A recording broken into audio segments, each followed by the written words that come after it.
Welcome to Module 3, How to Create a Book Title That Sells.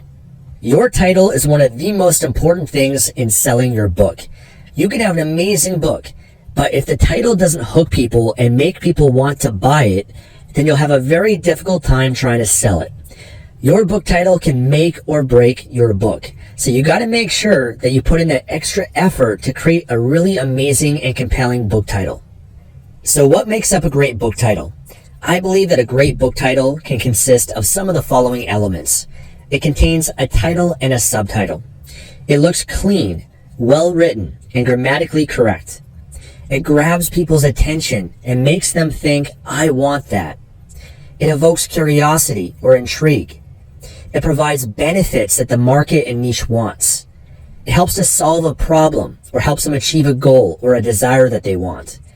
It interrupts a pattern and is different. It stands out from every other book out there that they see. And it also contains the primary keyword that you're trying to rank for on Amazon. Now, I will mention that your book title does not necessarily have to contain all of these elements that I've listed here, but it is important to still think about them when you're crafting together your best-selling book title, as well as also when you analyze the other best-selling books on Amazon in your niche, to break down and identify what elements that I've listed here are they doing well that you can take from that and maybe apply in crafting together your book title.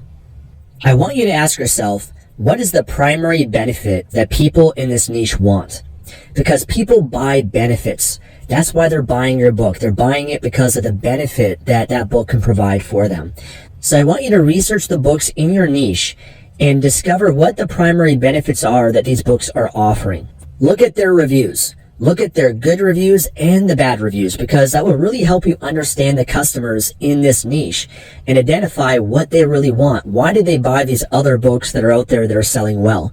And you can read that and understand that by reading their positive reviews, and then also look to see what the complaints were that they had in the negative reviews of those books. And that will allow you to even further understand the customer and this niche and what the benefits are. And that will help you to be able to better position your book on Amazon. And as you're going through the top best-selling books in your niche, I also want you to ask yourself, how are the top books standing out? How are they differentiating themselves in this niche? Because that will also allow you to see what they're doing well and effectively, and to break that down and model elements of that will help you in creating your book title. Now, I also want to mention, when it comes to ranking your book on Amazon search, the primary keyword that you want to rank for, it must be in the book title. And ideally as early in the title as possible, because Amazon actually ranks books better that have that primary keyword early in the title, ideally as the first word. So an example would be that if you wrote a book on meditation and meditation was your niche and you're trying to rank for that keyword, you might write a book title called The Ultimate Guide to Meditation, and that will rank on Amazon because it does have that keyword meditation in the title. However, it won't rank as well as you taking that word meditation and adding that as the first word of the title, because Amazon will give a lot more weight to it, and the relevancy of that will rank that book higher. So you could retitle the book as meditation and then maybe add a colon and then The Ultimate Guide to Meditation as a subtitle. Now, in some cases, you don't always have to do this, because you have to decide how badly do you want to rank your book on Amazon, because sometimes, you might not be able to rank it as high as you want. You have to compete with the other books, and it might not make sense because you have to sacrifice the title, the aesthetics of the title. It might not sound as great as you can make it be. But if your primary focus is that you just want to rank it on Amazon and tap into that traffic that you can get from Amazon by ranking it as a top book, then it is something that you might want to consider when it comes to naming your book title. So let me now give you some good book title examples. These are actual books that are selling well on Amazon, and I'm going to go through each of them and explain to you why they're great book titles. So the first one is Meditation for Fidgety Skeptics, a 10% Happier How-To Book. So what this title's doing well is they got the keyword meditation as the first word, and they're also positioning it for fidgety skeptics. So there's a big market they've identified of people out there in the meditation space, or people that want to learn meditation, that are fidgety, but they're skeptical of it. And so it's a brilliant way to differentiate themselves and to really position it towards a certain segment of a market. And they're also providing the benefit of you becoming 10% happier, which people that do meditation, that's one of the benefits of why they're doing it for, just to increase their happiness. So that's a great book title. Another great book title is The Paleo Diet. Lose weight and get healthy by eating the foods that you're designed to eat. Now, this is a great book title because they have the keyword paleo diet early in the title. And if they got rid of the word the, they would rank better for it. However, this book is already ranking as one of the top books on Amazon for this keyword. So in this case, they don't need to remove the keyword the, and they can include that there to make the book title sound better because they're already ranking incredibly well. Because there's many things that influence the ranking of a book on Amazon, not just the title, the number of sales and reviews and a number of other factors. But having that title early on, again, does give it a bit of a boost. And they're also providing benefits, lose weight, which is also a keyword that people search for on Amazon. So they actually have a secondary keyword in the title, lose weight and get healthy. So those are benefits by eating the foods that you're designed to eat. So that last part of the title is really smart because they're positioning themselves that someone can lose weight and be healthy eating the foods that they're made to eat. That's awesome. So they're doing a great job with that book title. Another great book title example is 101 Dog Tricks, step-by-step activities to engage, challenge, and bond with your dog. So anytime you add numbers in the title, like 101 or 12 steps or 7 steps or 69 secrets, let's say, those numbers really captivate people and draw them in because everybody wants to know what are the 101 dog tricks. There's a lot of value that's being embedded there. Dog tricks, I think that might be a keyword on Amazon. I haven't done the research for it. But it's very clear what that book is about. There's no confusion. This is what they're going to get. And the title of 101 Dog Tricks, that's a benefit that people want. They want to train their dog and to learn these tricks. The subtitle is great, step by step. Step by step, people want to. There's a lot of benefit and value from that because people want to know what the steps are. They want a detailed plan in a lot of cases. Step-by-step activities to engage, challenge, and bond with your dog. So those are benefits that people in that dog training market want. They want to engage with their dogs or challenge, but really what they want is to bond with their dog as well. So they've done a great job in providing those benefits to the consumer. The next book title is Essential Oils for Beginners, the guide to get started with essential oils and aromatherapy. So again, they have the keyword early on in the title. They're positioning it for beginners, which is more of a long tail keyword, right? The short tail keyword is essential oils, but they're also including the long tail keyword. So people that actually search essential oils for beginners, this book can also rank and show up for that as well. And then it says the guide to get started with essential oils and aromatherapy. It could probably be a little bit better as the ultimate guide or kind of be enhanced in some way to make it a little bit more compelling. But for the most part, it's doing well because it's providing a guide, maybe a step-by-step guide, but to get started. And that's what people that are buying this book want. They're beginners. They want to get started. They want to know how. And this book is promising that benefit to them. Another great book title is To Never Binge Again. Reprogram yourself to think like a permanently thin person. So this is targeting people in the binge eating market. So never binge again. That's a strong promise that they're making. Something that people that have a binge eating disorder or challenge, and I can relate because I've been through that myself, you want to end it once and for all. And so that title of Never Binge Again, that has a lot of power to it. And then the subtitle, To Reprogram Yourself. I love that. Reprogram yourself. Everybody wants that, right? To reprogram your mind, your behavior, your habits. So that's something that binge eaters, that's a benefit they want, to reprogram themselves to think like a permanently thin person. So that's the ultimate benefit they want, is to be a thin person permanently. And this book is promising that it can help you reprogram yourself to think that way, and as you think, you become. So I love the positioning of that, and that title really stands out a lot too and differentiates itself from the other books. It does not really have the keyword binge eating disorder or anything like that in the title, so they're not maybe as ranking as well for that, but in some ways, if they're selling well, they can still rank really well for that keyword regardless, because maybe they're getting a lot of sales and they're doing a lot of other things really well.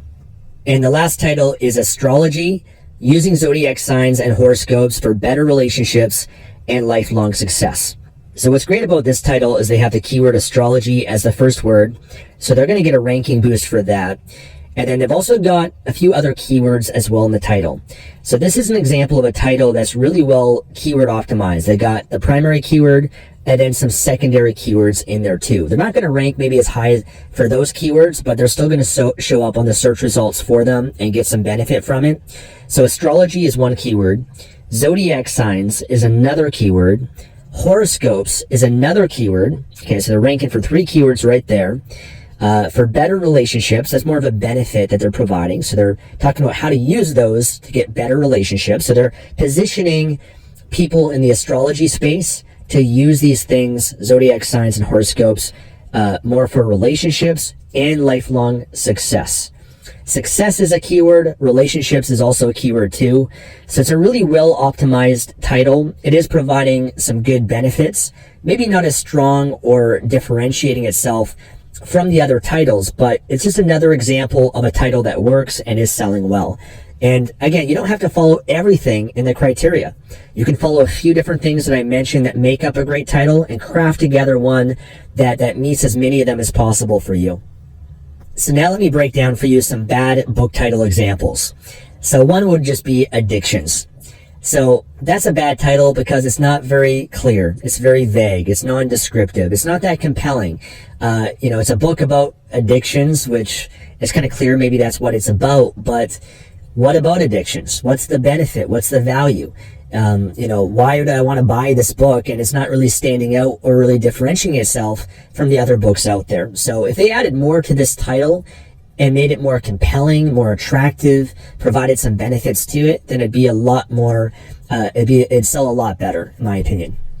Another bad book title example is Keto Diet, Secrets, Benefits, and Harm Keto Diet. Practical advice on the use of keto diet. And by the way, these are all real titles of books on Amazon. And there's some things they're doing well, but things that I want to point out that you can avoid that they can do a lot better. So one thing they are doing well is they got the keyword keto diet there as the first 2 words. So they've learned that somewhere. Great. That will give them a ranking boost. However, secrets, benefits, and harm keto diet. That's a grammatically incorrect title. And you really got to be aware of this, and especially if English is maybe your second language, which maybe in this person's case, it could have is some sort of misprint, or they just didn't understand grammar or how to structure a title. The issue with this is people are buying your book because they want to read it and consume it, and they're assuming that your book is grammatically correct and there's no spelling mistakes, and they're going to enjoy reading the sentences and the paragraphs that you put together. If there's a grammar mistake in the title of the book, then they're going to assume that the rest of the book is not grammatically correct. They're going to assume that this author, this publisher did not know how to write the book. And so right there alone, just this title is hurting this person's sales. They could be selling a lot more if they had a better title. Now, if you're watching this right now and you say, Stefan, grammar, I'm not good with grammar. English is my second language. That's okay. All that really means is that you're just going to have to spend a little bit more time on this. Maybe get feedback from people in the Facebook group, get feedback from someone that understands English and grammar really well, and can point out these things to you that you might not even notice yourself. You can hire people as well that can proofread your title and your book, things we'll get into later on in this program, but you really got to make sure that you do not make these mistakes with your title. It's just going to hurt your sales, no matter how well you market it and promote your book, or how well you rank it, rather, even as well. I mean, if there's a mistake like this, people are just not going to buy it. So you got to make sure your title, description, your cover, all of those things, there's no grammar, spelling mistakes, anything like that. But they could have also made it a lot more compelling. So secrets, okay, benefits. Well, what are the benefits of the keto diet? I assume maybe it's weight loss or better energy, but they're not really communicating that in the title. It's also an example of someone that hasn't done the research to really understand this niche and what the benefits are. And harm keto diet. So that doesn't really even make sense. I think what they're trying to say is, what are the harms of the keto diet? What are the dangers to look out for? And there's a better way of saying that. There's a better way of saying, avoid the dangers of the keto diet, right? That's going to hook someone's attention, get their curiosity a lot more, because if there's someone that wants to learn the keto diet, maybe that is a concern they have. What are the dangers of it that I should look out for? So restructuring that title would make it a lot better. And then also they have a period in the title, which you should really never have because the title is not a sentence where you have like a period in it. There's a title and the subtitle. So the second part of it here where it says practical advice on the use of keto diet. Well, you know, what's the practical advice? Like, again, that doesn't hook me. What's the benefit? Like, what kind of advice is this? It's just not very clear. It's very confusing. And it's just going to lose people when they search this title. They're just not going to buy it because of that. Another bad book title example is Yoga Everywhere. Not clear, confusing. What does it mean, Yoga Everywhere? There's no subtitle. It's not descriptive. It's not compelling. Doesn't grab my attention. And it's confusing. You got to understand when it comes to sales, a confused mind will always say no. So you do not want to confuse your market. You do not want to confuse your niche. You want to make it very clear of what they're going to get when they buy this book and when they invest in it. Not unless maybe it's a fiction book. In that case, having a title that evokes curiosity, mystery, kind of elicits some sort of emotion in some way. For fiction books, that can work well, but I think this is maybe a non-fiction book, and it's just not very clear what it's about. Another bad book title example is Meditation Techniques to be Inspired. So they got the keyword there, just like the yoga one, meditation. Okay, they do have that early in the title. Meditation techniques is also a keyword. So they're targeting a short tail keyword of meditation techniques, so that they can rank for that too, which is great. But the second part of to be inspired, is that really what the market wants? Do they want to do meditation to be inspired? I don't think so. I think when you really research this market, they want more than that. They're doing meditation to get rid of stress or anxiety or to have inner peace or more happiness. I don't know if they're really doing it just to be inspired. And so I think they're not really positioning it that well and didn't really do the research that they could have done to really understand this niche market. And they could also have a more of a captivating subtitle that really grabs attention and compels people too. And another example is 5-2 Diet, 5-2 Diet recipes, 30 minutes, 5-2 Diet recipes, under 500 calories for easier, fast days, 5-2 Diet, intermittent fasting, fast diet. So this is a bad title example because they've keyword stuffed it. It's basically not even a title. It's just a bunch of keywords that they put together to try to rank. But someone's going to come across this and say, well, this is, what is this? This title doesn't make any sense. This is a lot of redundancy. They thought by adding the keyword 5-2 Diet like 5 or 6 times to it, that it's going to rank higher because of that. But it's not going to position itself to sell. It's not going to grab attention that well. It's just a bunch of words that are keywords that they kind of put together, but they didn't structure it in a way that's readable and clean and captivating and really providing those benefits. So you do not want to keyword stuff and just fill up your title with a bunch of keywords. And the last bad book title example is Budgeting 101. From getting out of debt and tracking expenses to setting financial goals and building your savings, your essential guide to budgeting. Now, what they're doing well, again, is they got the keyword there. Okay, Budgeting 101, I like that title. Okay, but the subtitle is more of a run-on sentence. They're trying to put in too much, and you got to be careful with that. You don't want to overdo your subtitle. So they have from getting out of debt and tracking expenses. They could simplify that a lot. How about just from getting out of debt? They're trying to add a little bit too much in there. So sometimes eliminating and tracking expenses can make things a lot better. To setting financial goals and building your savings. What is the benefit people want from budgeting? Okay, I agree they want to get out of debt. So I think having that in the title is good. Tracking expenses, I don't know, maybe that's a pain point they have, but I don't think that's really a strong enough one to include in the title. Setting financial goals, I don't think that's a strong enough benefit what people want. People want to get out of debt. They want to maybe build their savings, but really more than that, they want to become financially free. They want to be financially abundant. They never want to have to worry about money again. So when you really think about the benefits, think about what is the ultimate benefit that people want. Why are they tracking expenses or setting financial goals or building their savings? Like, what are they really doing that for? What's the bigger and greater benefit? Because that's what they want. I would say a lot of people, they don't, especially when they're in debt and whatnot, they don't really want to budget. That's not a sexy concept for a lot of people. They don't want to even really set financial goals or build their savings. They're only really doing that to maybe achieve financial freedom or abundance, or to have inner peace, or to never have to worry about money again, or to have financial security. So I think really thinking about the true deep benefits that your niche and market wants, which only you're going to discover by doing the research on it, that will allow you to best communicate and position your book to really serve the market the best. So I think they could cut down this title a lot, shorten it, simplify it, and provide better benefits with it. And then also, it is a run-on sentence, and then that last part where it says, comma, your essential guide to budgeting.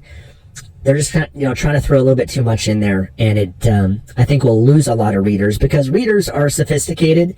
They're reading many different books, and they know what a good title sounds like and what good grammar is, and they don't want to buy a book that when they're going through it, it's going to be difficult to read, and it's not going to make sense, and there's grammar mistakes and spelling mistakes and run-on sentences. That's just not going to be an enjoyable experience for the consumer. So you got to take that in mind when you craft together your title, is sometimes less is more, and you don't need to overdo it. Okay, so now that you know what makes up a good title and a bad title, it's now time for the assignments. The first step that I want you to do is to research the best-selling book titles in your niche and to get ideas and notice what is it about their title that's making it sell. Number 2 is to come up with at least 3 potential titles for your book that you want to pursue based on the criteria in this lesson. And remember, you do not have to use every single item that I listed as part of this criteria. You can pick a few elements and craft your title based on that.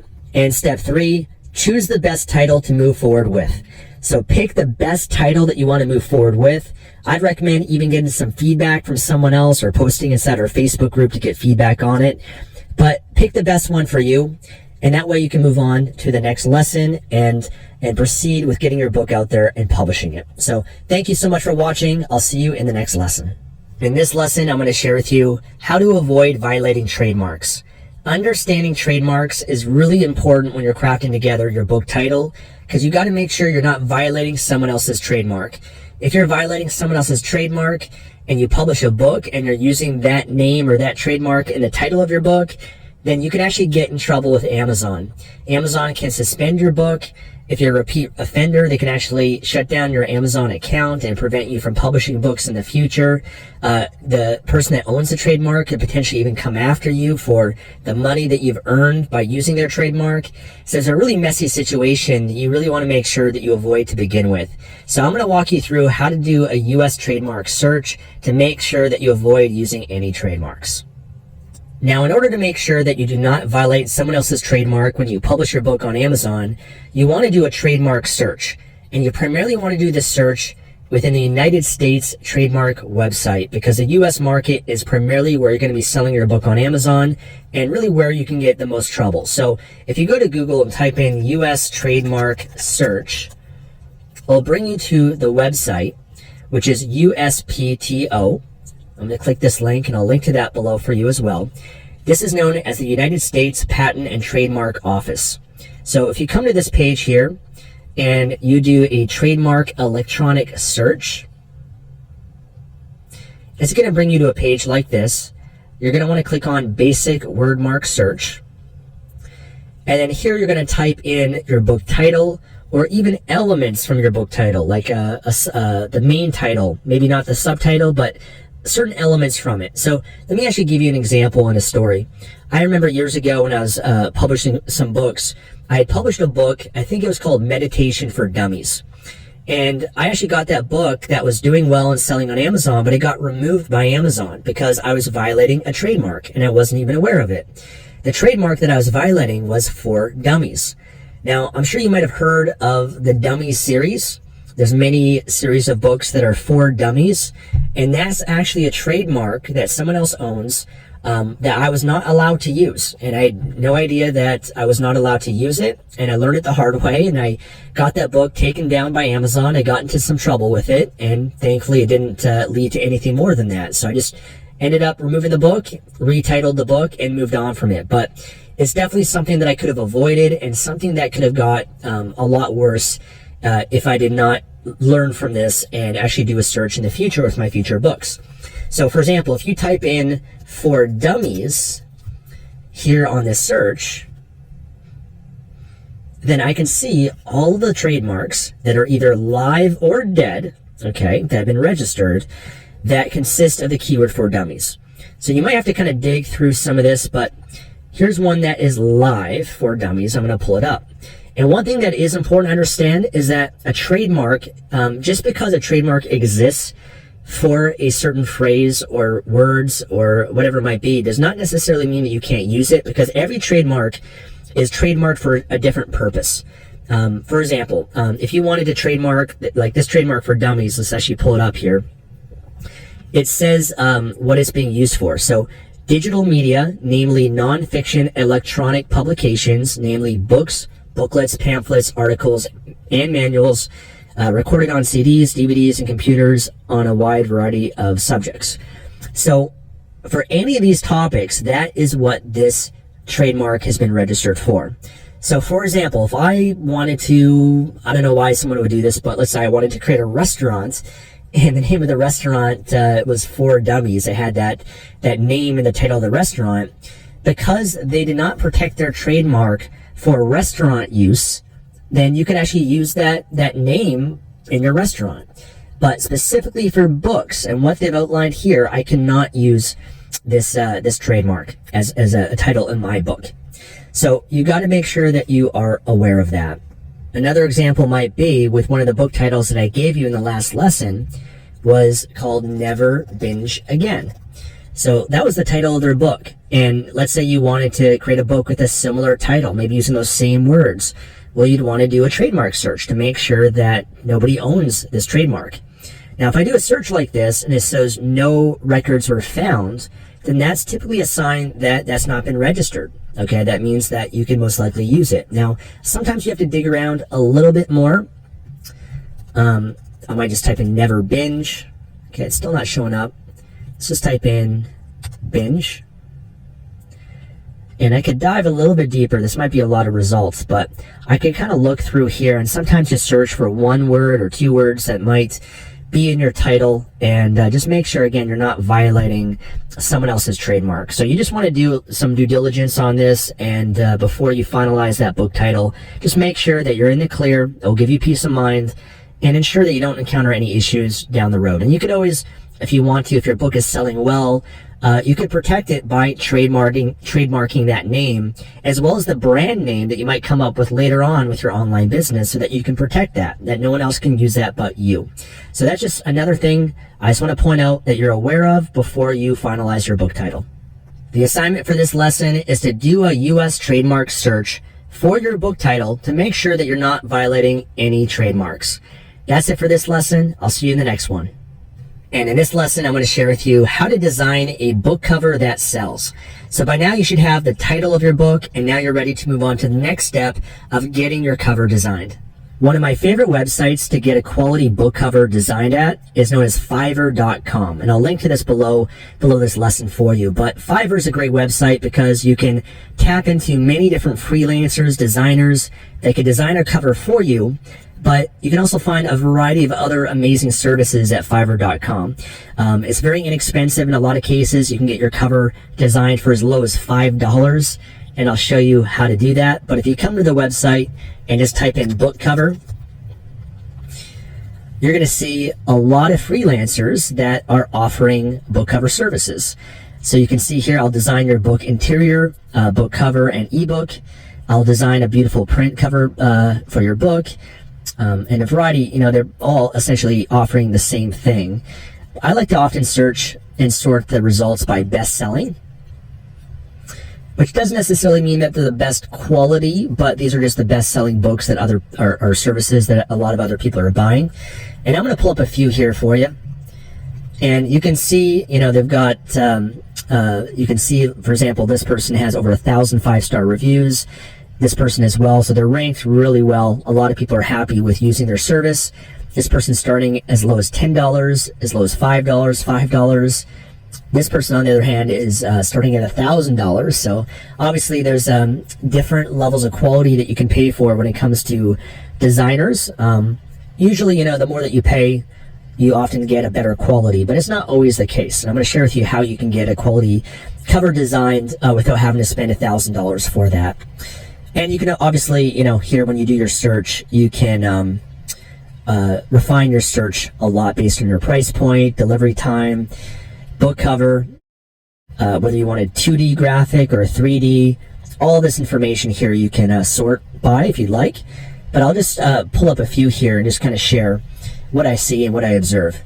So this person here says, I will design a professional book cover or ebook cover. They have a lot of reviews, over 17,000. Amazing, and five stars. So a lot of people have been happy with this person. 140 orders in queue, so they're pretty busy. They might be backed up a bit, but it looks like here they deliver within 2 days. They provide unlimited revisions. You can use it for commercial use, which is helpful because that's what we're using this for. We're using this to publish on Amazon and to profit from. They'll also provide a 3D image, okay? But for this service for $10, they're only providing this and not the back and spine. The back and spine you do want designed as well so that you can publish a paperback version of your book. So this version of just the cover, you can use that as a Kindle ebook, but we do want the back and the spine. The spine is the side part of the book that you see. So this is what this person's offering, and I often always look through their portfolio. I like to see what kind of work they've done and make sure that you resonate and you really enjoy the quality of their work. So it looks like they have some fiction covers here, which is great. Some more fiction cover books. Dad jokes.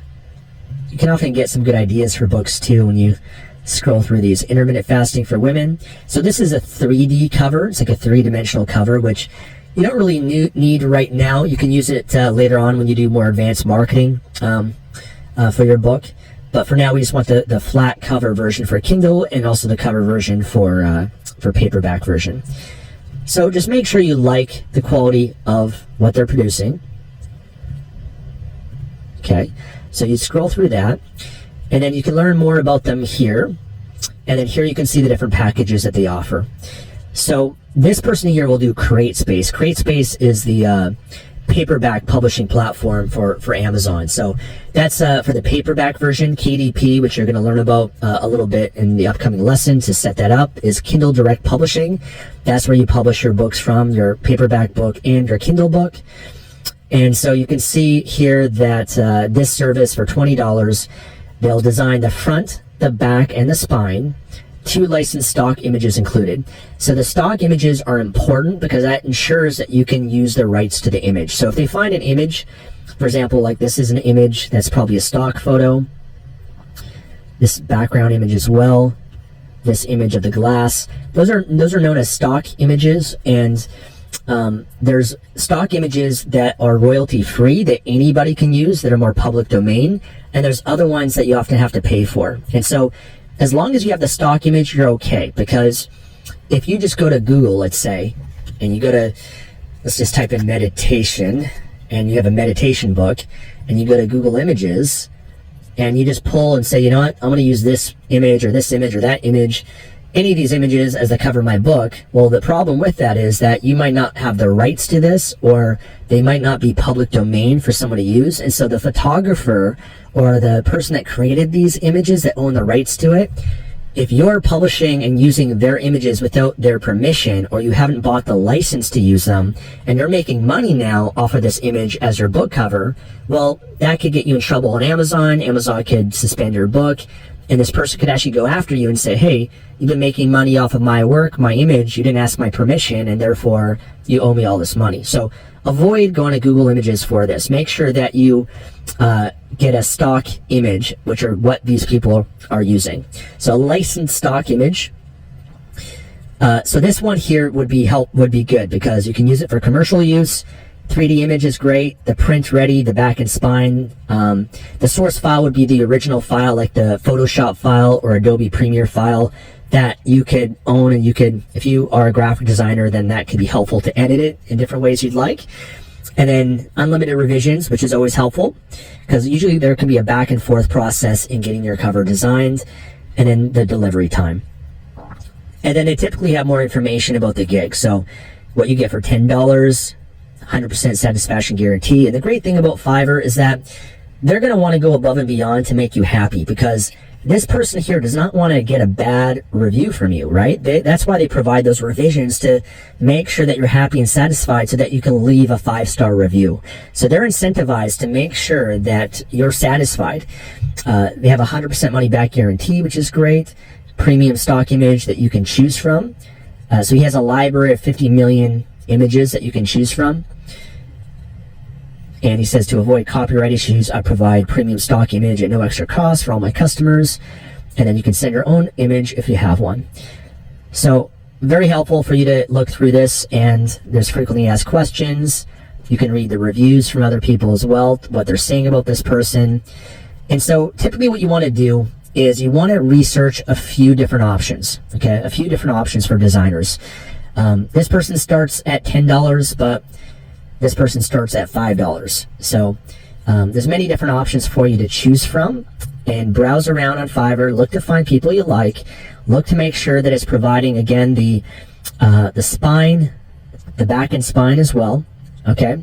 And here's what I recommend to make sure that you get a really good quality result is you're going to give them the title for your book, okay? That's the most important thing you're going to have to give this person. So they're going to ask, what's your book title?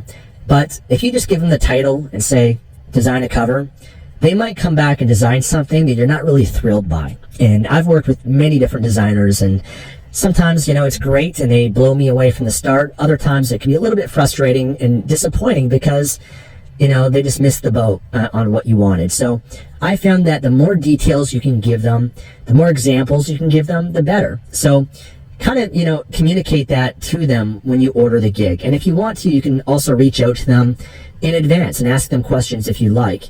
This person responds pretty quickly. So what I like to do is I actually like to find covers out there on Amazon of other books that I really like, and I try to give them some direction. I say, hey, you know what? Let's try something like this. This could really make it stand out or pop, or I like this cover and that cover. Here's covers that I don't like. And the more that you can give them, then the more idea they're going to have that they can actually give you what you want. And then you can work with them back and forth on different revisions. So that's what I recommend that you do. If you want to take things a step further and you have a little bit more money to invest, I'll share with you what I do. I never really hire one person, because if you hire one person, you get one concept, one design, and then that's that. I always typically hire 3 people. Okay, it's going to cost you a bit more money. So, for example, if I hired this person for $15, and then I hired this person for $10, that's $25, and then I hired this person for another 20 bucks, that's $45. That's not really much money, but I'm going to get 3 different cover designs back, and then I can pick and choose to see who I like the best, who I can work with and get revisions from. So it'll provide more options, and the cover is really, really important in selling your book, because it's the first thing that people are going to see on Amazon. So you've got to make sure that your cover, similar to your title, it stands out. It grabs their attention. It's different than the other books that are appearing on Amazon. And so doing that research, especially when you study the most successful books, find those common denominators of what they're doing well in your niche, and try to do something similar or something a little bit different, okay? A little bit different to kind of interrupt that pattern and grab people's attention. And another thing I'll mention to you when it comes to designing the cover is most often, not unless you are a public figure or a name that a lot of people know and recognize, most often I don't really include the author name on the book title. It's really up to you if you want to do that, but primarily what you want to have on the book title is the title should stand out and grab attention, okay? It should have an image or something that can also grab attention as well and clearly communicate what the book's about. But a lot of people, what I've seen is they have their name really big on the book cover. And the issue with that is that if nobody knows your name, then it doesn't really matter. I mean, not unless you're like Tony Robbins or, Donald Trump or Robert Kiyosaki or like a famous person, then having your name on the book cover is obviously going to sell more books. And so that's why they put their name. They built a personal brand that they put it on the book. However, if you don't have a personal brand, then in some cases this could be taking up some valuable space that you could use to enhance the other parts of the book. So for example, this cover, I think this subtitle here is very hard to read, and I'd much rather see them get rid of this person's name, not unless they're a well-known person, but get rid of their name and make this bigger, right? Because that's an important part, that if someone's scrolling through and they can't read it, then they're not going to be able to consume that aspect of the book title. So that's a little tip that I have for you. Same thing with a book cover like this. This subtitle is a little bit too hard to read. I like the blue. It really stands out. One challenge about using a white background is that it doesn't stand out that much on Amazon, because Amazon's background is white and it's not going to pop as much. So I try to avoid white backgrounds. And you know, they have their name here, which would be okay because it is a bit smaller. And again, that is more your call with. I have my name on my book because I'm a public figure, and it does help sell the book. I have my face as the cover of one of my books as well, because people do recognize me, and it does help sell the book. But in a lot of cases, again, if you're not a public figure, then it's not going to sell the book, because people are not going to know who you are, and it's not going to matter to them. So you got to keep in mind the consumer. And here's one more tip that I have for you when it comes to designing a cover, is I want you to go to Amazon. Okay, go to Amazon's website, go to the Kindle store, and let's do a search for the keyword, your primary keyword for your book title. Now, here's what I want you to do. Okay, I want you to bring up whatever shows up on Amazon on the search results page. And I want you to stand up out of your chair, or however you're consuming this video right now, and take a few steps back. Okay, a few steps back so that you're a few feet away from your computer. And I want you to kind of look where you can't really even see the title of the book, but you're just looking at the thumbnails, and they're pretty small as you're standing back away from your computer. And I want you to observe and just look at what is standing out, what grabs your attention from a distance, because I really want you to understand what grabs attention as a consumer. And the more that you can kind of distance yourself from the computer and just kind of see what grabs your attention on the screen, on the page, that's a good sign that they're doing something well. So in my opinion, this one is doing a good job, because the blue stands out well on the white background. The same thing with this one too, but one thing I do like about this one is their cover's a little bit bigger. Like, it's just a few pixels bigger to the left and right, the width of it. And that makes a difference, right? That creates a perception, actually, that this book is bigger, more valuable than this book cover right here. This one here, I kind of mentioned I don't like white book covers because it doesn't stand out as much. The Amazon background is white, and so therefore this doesn't stand out as much. I do like the red. I think the red stands out well. Same thing with this one. It's a little bit too hard to read. And it is selling well regardless, right? So remember, the cover is just one element, one factor of what sells the book. The title and how they market it, there's many different factors of it, but we're just analyzing the cover right now. And this one right here, in my opinion, it's very creative. I like the animation, the cartoon aspect of it, but it doesn't grab my attention. It doesn't stand out. If I just looked at the cover, again, I put my hand and I covered up the reviews, I covered up everything else, I covered up the bestseller tag here, and I just saw the cover, this one here stands out and grabs my attention more than this one. This one here, even though I love Michael Singer and The Untethered Soul, it's a fantastic book, but in my opinion, this one is not that captivating. It could be a better cover as well. And again, just even the width, right? The width can make a difference. This one's narrow, this one's wider, this one's really skinny. So just kind of scroll through, and I just want you to observe, okay? There's some covers are a lot better than others, and I just want you to observe what are the ones that stand out for you that you notice. Like this one here, I like a lot. The orange really pops on the white background, and the font is really attractive, and the simplicity of it. This one, though, Marcus Aurelius, who's, this is a classic book, but it sells not because of the cover, right? I mean, this is a famous book by Marcus Aurelius, amazing classic book, but the cover itself, if it wasn't for the name Marcus Aurelius, it wouldn't be selling.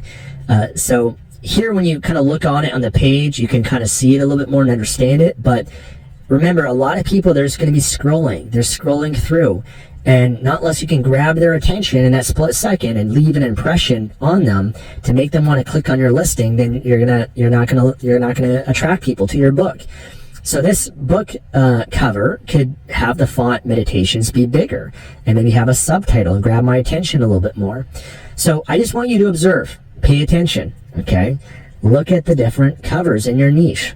What are the ones that are selling? What are the ones that you like? Which are the ones that are doing well? What can you learn from it? What can you apply from them? Are there examples that you can take and use to give to the designer so that you can get a great cover design that you really like? So observing and just kind of using your common sense and judgment when you look at other covers is an important aspect of this and will help you get a much better quality cover. So now let's move on to the assignment. Your assignment for this lesson is to now get your book cover designed. You're going to want to provide the designer with the title of your book and any other details or information you want to give the designer so that you can get a quality design cover that you really like that can help your book sell. And you'll first want to start with the Kindle cover. Okay, you want to get the Kindle cover designed first, which is the easiest version of the cover that you'll need to publish your book. However, I did mention you also want the paperback cover as well that you could then use to publish your book as a paperback book on Amazon too. Now, when it comes to the paperback cover, you will need some additional details to provide the designer to complete that. Okay, you're going to need, for example, the text and image or whatever you want on the back cover of a paperback book, as well as any information on the spine and the format of the cover, the paperback version. They need to know how many pages that the paperback version is to help make sure that it's the right format they give you to upload it, to publish it, and make sure it's the right sizing. So that's some of the details that we're going to finalize in some of the upcoming lessons that you don't quite have yet. So what I'd recommend is to ask the designer that if you order this, can you finish the Kindle version for now? And then once I finalize those details, then can I provide that for you? And then you provide back the paperback version, or you could just order the Kindle version for now. And then once you finalize those other details, you can go back to that same designer or maybe another designer and then have them then to prepare the paperback cover for your book also. So it's your choice how you want to do it, but you ideally are going to want to get both of those done. But just the paperback, you're not going to have all those details yet for that until we actually get the book created and you identify what you want to have on the back cover of the book. So that's it for this lesson. I'll look forward to seeing you in the next one. How to create a high quality book that sells. Now, when it comes to creating your book, there are two different options. Number one is that you can write the book yourself. Number two is you can hire a ghostwriter to write the book for you.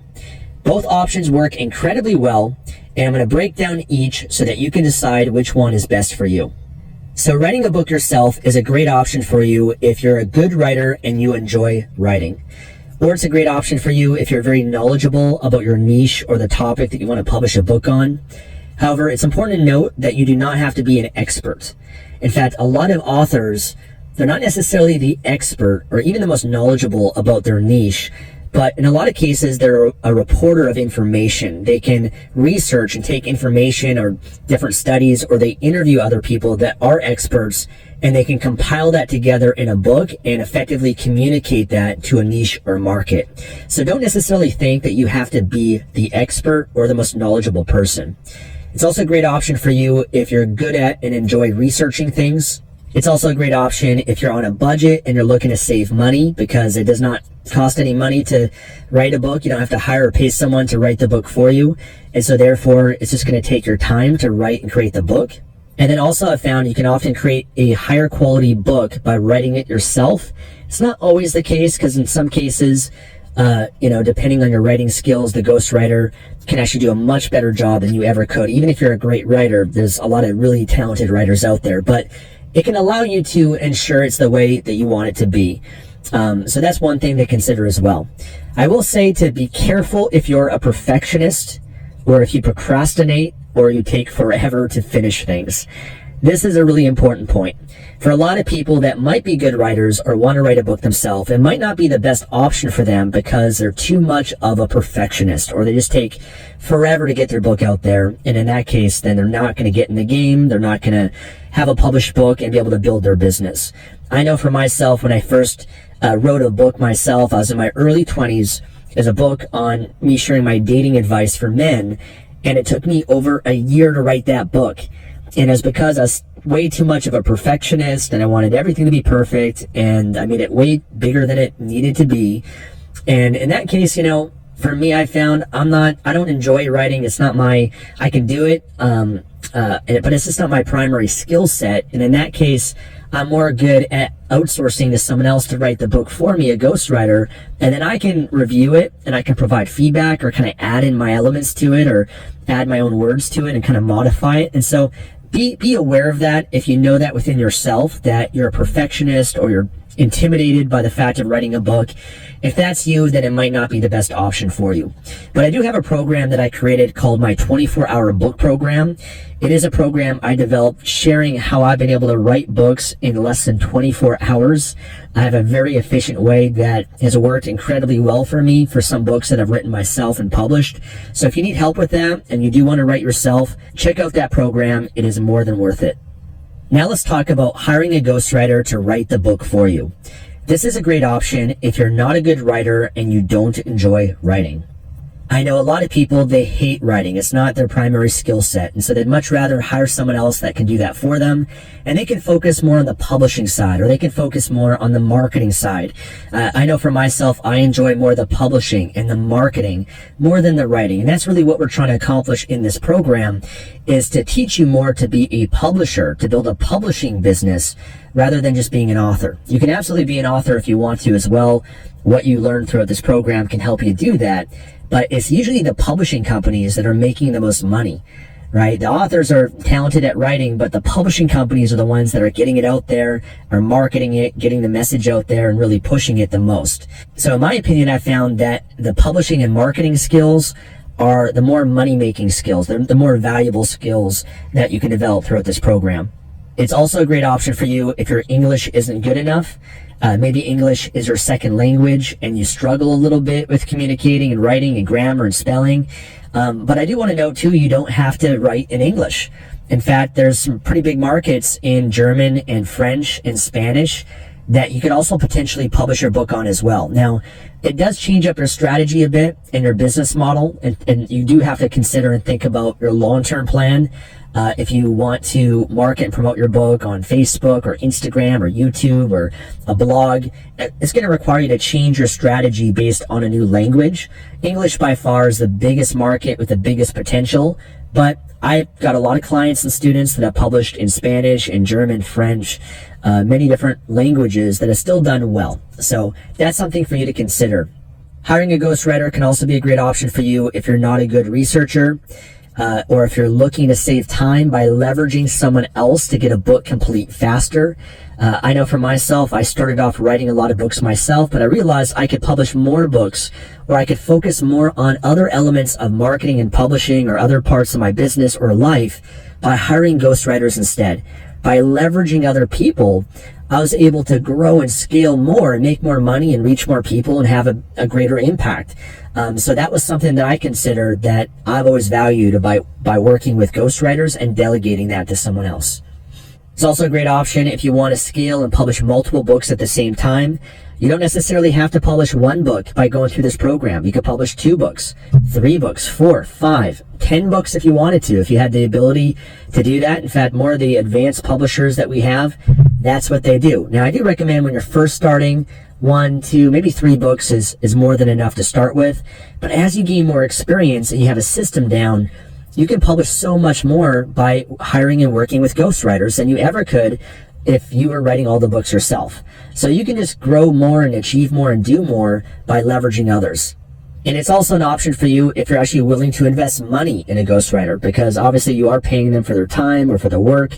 So it does cost a little bit of money for you to be able to do that. Now, one great example of this is a book that I published called 67 Morning Ritual Habits for Your Body, Mind, and Spirit. Now, this is a book that I did not write myself. I wrote this book with the help of a ghostwriter. And what I essentially did is I provided the title of the book and an outline for the book, along with a list of rituals to include. So there's 67 rituals, and I provided all 67 rituals in the outline of how I wanted the book to be and what those rituals would be to contain. A lot of rituals from my own personal life that I've benefited from, even rituals that I've done videos and content on as well. And then my ghostwriter then researched all of those rituals and wrote the book for me. So they provided all the research everything on all the different rituals. In some cases, the research, they went through some of my content that I provided as well. And then I wrote the introduction and the conclusion for the book. And then once they completed it, I modified it. I went through the whole book.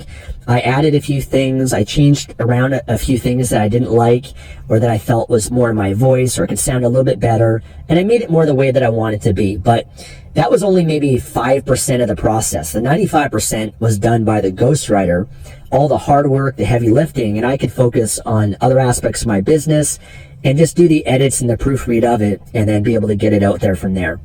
And one thing that's important to understand is that this is not uncommon at all.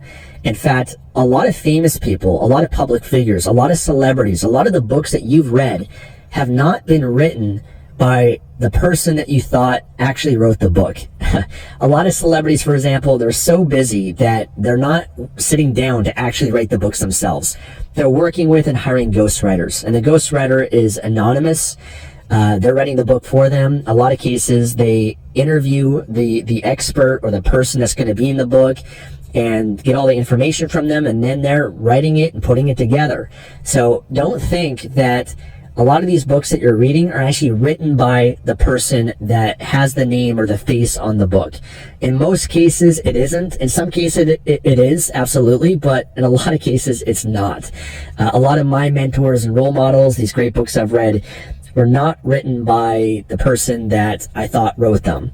It's still their content and information and knowledge, but again, someone else is doing the writing for them. And that's what allows them to be able to scale that and do that. So it's a very common thing. Most presidents, for example, United States, did not write their books themselves. You know, they had ghostwriters that wrote the books for them, whether that was Donald Trump or Barack Obama or George Bush, Hillary Clinton, whomever it might be. I mean, they're so busy, they don't have the time to sit down and write a book. So someone interviews them, the ghostwriter, and then they're basically taking all that information and they're writing that book to try to match their words and to be able to get a book out there. Now, when it comes to hiring a ghostwriter, I'm going to share with you some tips and a little bit about the process. You're going to want to make sure to create an outline of what you want your book to contain. You're going to create essentially a table of contents. Okay, what are the different chapters that you want in this book, that you want this book to include or to cover? Okay, you're going to make a list of that, and it's however long you want it to be. It could be a book that is 5 chapters, or 3 chapters, or 10 chapters, or 12 chapters, okay? That's up to you to decide, and that's your preference. You want to ask yourself, though, what do you want your book to include? What benefits, or value, or results do you want your book to provide for the reader? And I also recommend that you research the other books in your niche, okay? The other books that are out there for your keyword in your niche, and review their chapters, okay? In some cases, you might have to buy their books to really review it, look through it, if you really want to make a high-quality book so that you can research that and get ideas from them. Or sometimes you can just look at the preview of the book on Amazon and just kind of look at their table of contents and see what they've covered. And you can make sure that your book also maybe includes some of the same sections or topics in your book as well. And then also reading the positive and negative reviews on Amazon for the other books in your niche.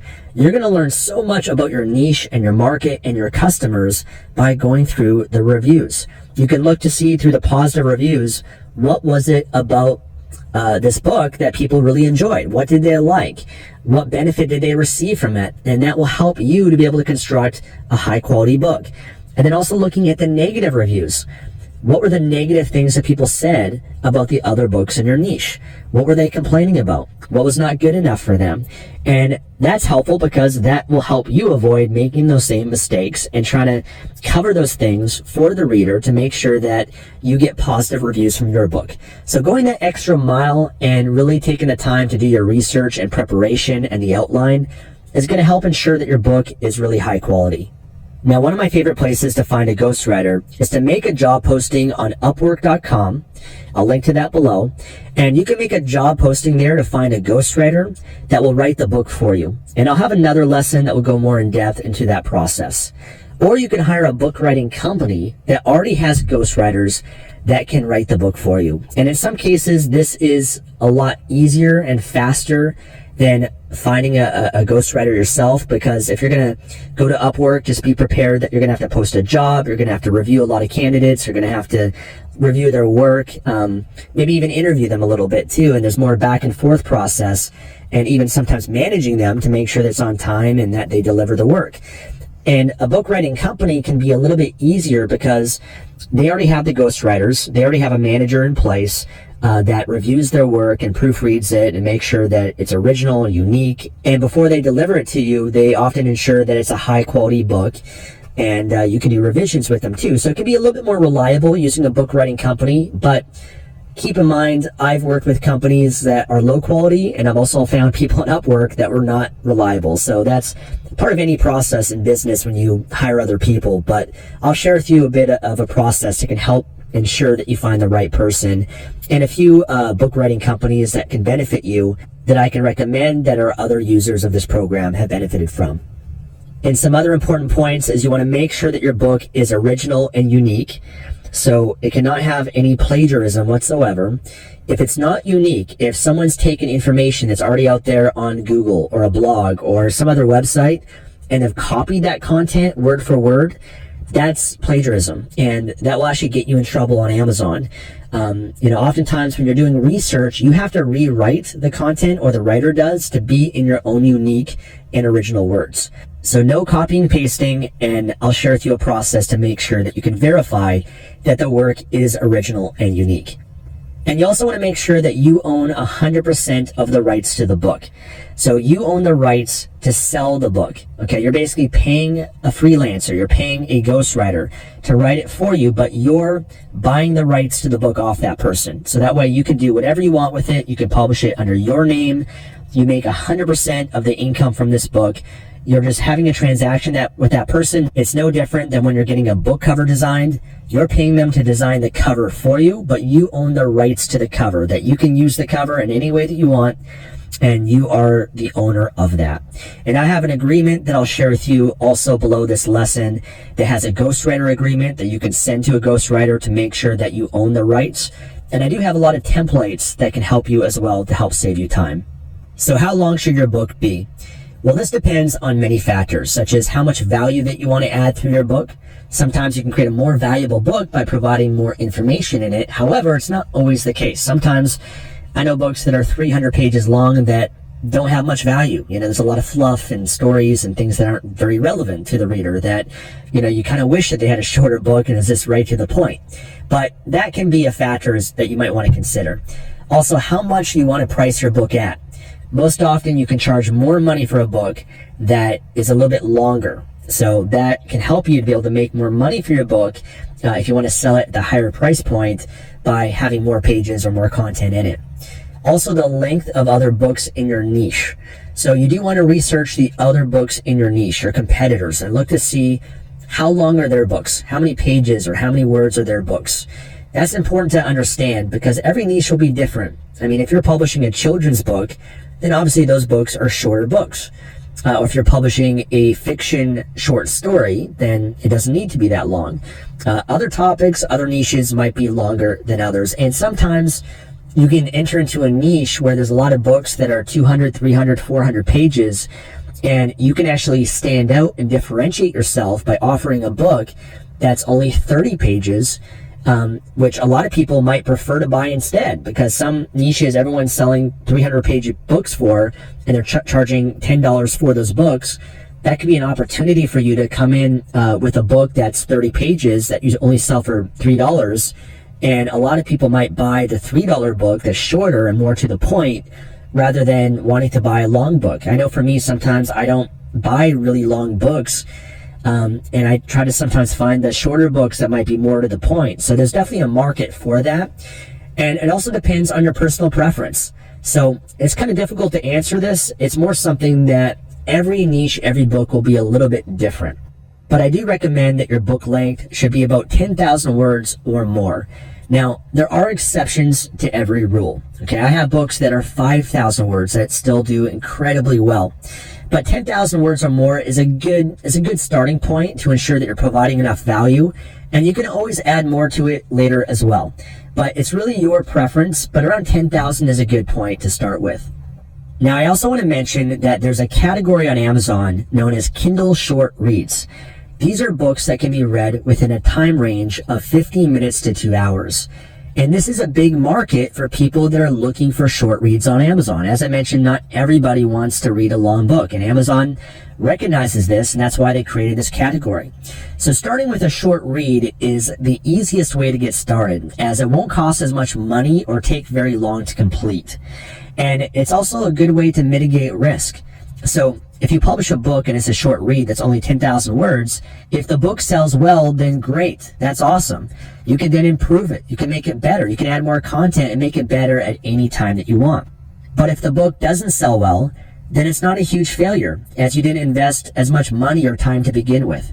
So it's a way to mitigate your risk and to get in the game rather than making the mistake that I made of, waiting a year to write a book to finally get it out there. And a lot of cases, what I learned from that is sometimes it's better just to get a book out there and make sure it's quality, it still adds value, but it doesn't have to be this, 200, 300 mammoth of a task that you might make out in your mind, and you can just improve it as you go.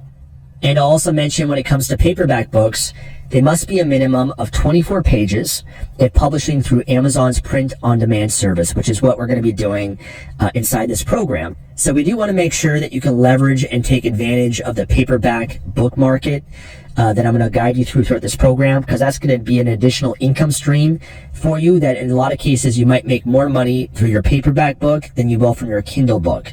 So 24 pages would be the minimum, and if you're publishing a book that's 10,000 words or more, then that's more than enough. That should at least be 30, maybe 40, even more pages than that. But your pages will vary based on the font size that you use, the line space, the margins, and the overall formatting. And those things can be edited before you publish as a paperback book. And I also want to mention again that these are more guidelines. It's up to your preference. And as you gain more experience, you can do whatever you want and find what's working best for you.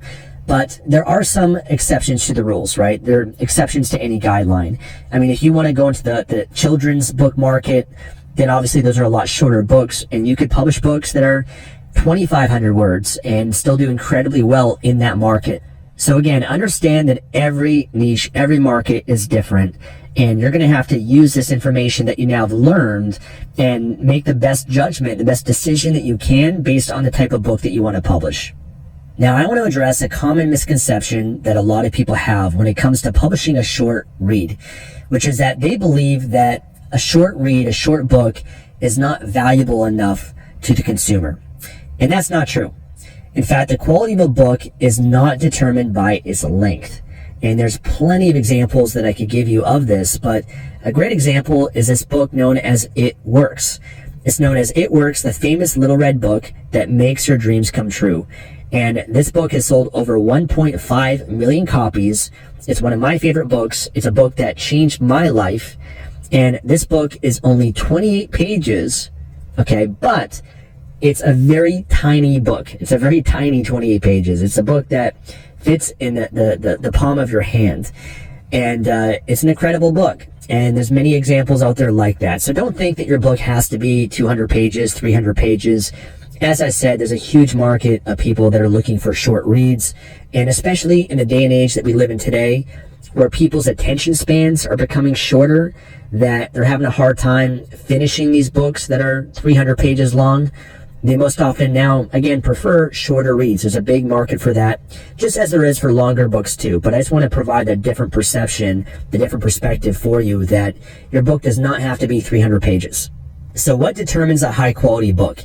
Well, I think there's many different factors, and I'm going to give you a list of things that I consider when it comes to creating a book or books that I read, but understand that you don't have to follow every single point here. But I do believe having your book embody a lot of this is really important in ensuring that your book is high quality. So the first thing is making sure that your book is well written and grammatically correct. So making sure that you have your book proofread. There's no spelling mistakes, there's no grammar mistakes, and even if you're a great writer yourself, it's still worth having someone else proofread your book, because they will get a different perspective than you have. They're going to catch and notice things that you might not notice within yourself. So I know for myself, there's a lot of times where I might write something, and in a lot of cases too, like I like a proofreader because I can just write the draft and kind of not worry about grammar and spelling, and they kind of clean all that stuff up for me anyways, and that makes it a lot more efficient and easier too. But it is always worthwhile to have a proofreader. And I think when you hire a ghostwriter, you can often have them do it, and then you can proofread the book. So you can go through and modify it and edit it and adjust it. And, you know, if you do feel you need that extra level of quality, then you can hire a proofreader to still do that anyways. A lot of writing companies, they actually have proofreaders that, like a manager that will, or an editor that will go through the book that the ghostwriter writes. And so that could be another benefit of a ghostwriting company. But you just got to make sure there's no spelling grammatical mistakes, because that's going to lead to negative reviews on your book on Amazon, and we want to avoid that. So just making sure it's well written and no spelling grammar mistakes. And you know, there are tools and softwares you can use. I mean, if you're using Microsoft Word, for example, then you could do a spell check, a grammar check. And there's also tools like Grammarly, which is great too, that can also help with correcting grammar. Next is making sure that it's easy to read, understand, and follow. You don't want your reader to get lost. You don't want them to be confused. You don't want them to lose engagement with your book, because if they do, they're not going to finish it. And if they don't finish it, they're not going to leave a review. You know, they're not going to come back for more books that you have, or get on your email list, or follow you for more additional stuff. So making sure it's just very easy for them to read. It's not one of those books that's very difficult and challenging for someone to consume. So make it as easy to follow as possible. Next is that it's useful, informative, or educational. This is mostly for nonfiction books. Also that it provides new insights, perspectives, ideas, provokes thought, or empowers the reader to take action. A lot of books that I've read, they've really empowered me. They've empowered me to make new decisions in my life about maybe a new diet, or committing to meditation, or something that I already enjoy and do, but it's confirmed that it's reinforced that belief or that motivation to do it. And so some books understand you don't have to necessarily provide new information for people, but it's more reinforcing something they already know, or providing a different perspective on it, or a new insight or a different belief. So I've got a lot of great value from books that just provide that. Another thing is that it's entertaining, captivating, or provides an emotional experience. This is most often for fiction books. Fiction books need to tell a story, need to entertain the person, and every niche is different. You know, obviously if your book is in a comedy type niche, then it's got to entertain people by being funny, making them chuckle, make them laugh. If it's a thriller book, then it's got to keep them on the edge of their toes. Or suspense, or mystery. It's got to make them curious or wondering what's going to happen next. So it depends on the niche of your book. Nonfiction books I find a lot easier to write and create and have ghostwriters create, because they're typically a lot more factual, more information. It's just more providing the information for them rather than trying to captivate and create a story and really engage with someone that way. So there are some differences in that based on the book. Another important factor is that it delivers on the promise or the benefit that the book title is offering. So whatever you have as your book title, whether it's promising to help someone, meditate better, or to be healthier, to lose weight, or to train their dog, or whatever it might be, whatever your title is, whatever benefits that you're providing there, you got to make sure that your book, the content of your book, delivers on that, and even ideally goes above and beyond and delivers more than what they were expecting to learn. Okay? If people get more than what they expected, they're going to love you. They're going to become a raving fan. They're going to leave a review. They're going to get onto your email list. They're going to buy more from you. So you want to make sure you create a raving fan experience by giving them even more than whatever the book title promises. Next is that it leaves the customer better off and wanting more from you. And it also leads to the reader feeling compelled to leave a positive review. So that often comes when you deliver more value than what they expect, and you really have them have a positive experience with your book. And when someone has that experience, again, they're going to come back for more, but they're going to share your book, they're going to promote your book, they're going to link to your book. A lot of the marketing can actually take care of itself when you have a really great quality product. And so it is important to make sure that you always improve your book and make it better. It doesn't have to necessarily be there right away, because sometimes you got to get your book out there, and you got to get the reviews and the feedback from people to make those improvements. But as long as you're heading in that direction and improving it to make it as great as it can be, then you're going to be on the right path, and it's going to be a high quality book that will really truly change lives or add a lot of value to people. I will mention though that a low quality book will only lead to negative reviews and won't be sustainable long term. So if you just put something out there that's garbage or doesn't necessarily meet a lot of this criteria that I'm sharing with you, then it's not going to benefit you long term, because you might make some money from it, but it's just a matter of time before you get negative reviews. And then that's the downfall of your book, because it's not going to be sustainable. It's not going to continue to get sales if the reviews of it are negative. So you got to make sure that your book is quality enough that it will get those positive reviews, and make sure that people have a positive experience with it. Now, one thing I want to go into is whether or not you should use your real name or use a pen name. This is one question that I get a lot. So when publishing a book, you have the choice of publishing under your real name or using a pen name, which is known as a pseudonym. And the benefits of using your real name is that you can build a personal brand around it. You can become an online influencer. You can build a relationship with your audience, and it'll be a lot easier to market your book. So by being willing to use your name, and not necessarily using your name, you can actually modify or change your name if you like, but it's more using your face, putting yourself as the face, the figure, the personality of your book. And even beyond that, it will help you, because a lot of people, they want to connect with the author. They want to know that you're a real person. They want to know your story. A lot of people are going to relate to your story, and that's something you can maybe even share in your book if you like, or on your author biography. Also, it gives you the ability to build your personal brand, to share it on your Instagram, your Facebook, your Twitter, on LinkedIn, to create content around it. There's a lot more you can do if you're willing to take that step to be the face, the name of your book and of your business. However, I understand that not everybody wants to use their real name and put their face and their figure out there. A lot of people, they prefer using a pen name, and it's a good option if you prefer to be anonymous or not use your real name. However, you just got to keep in mind that you will be limited with how you can market your book, as well as building a long-term business and an online brand.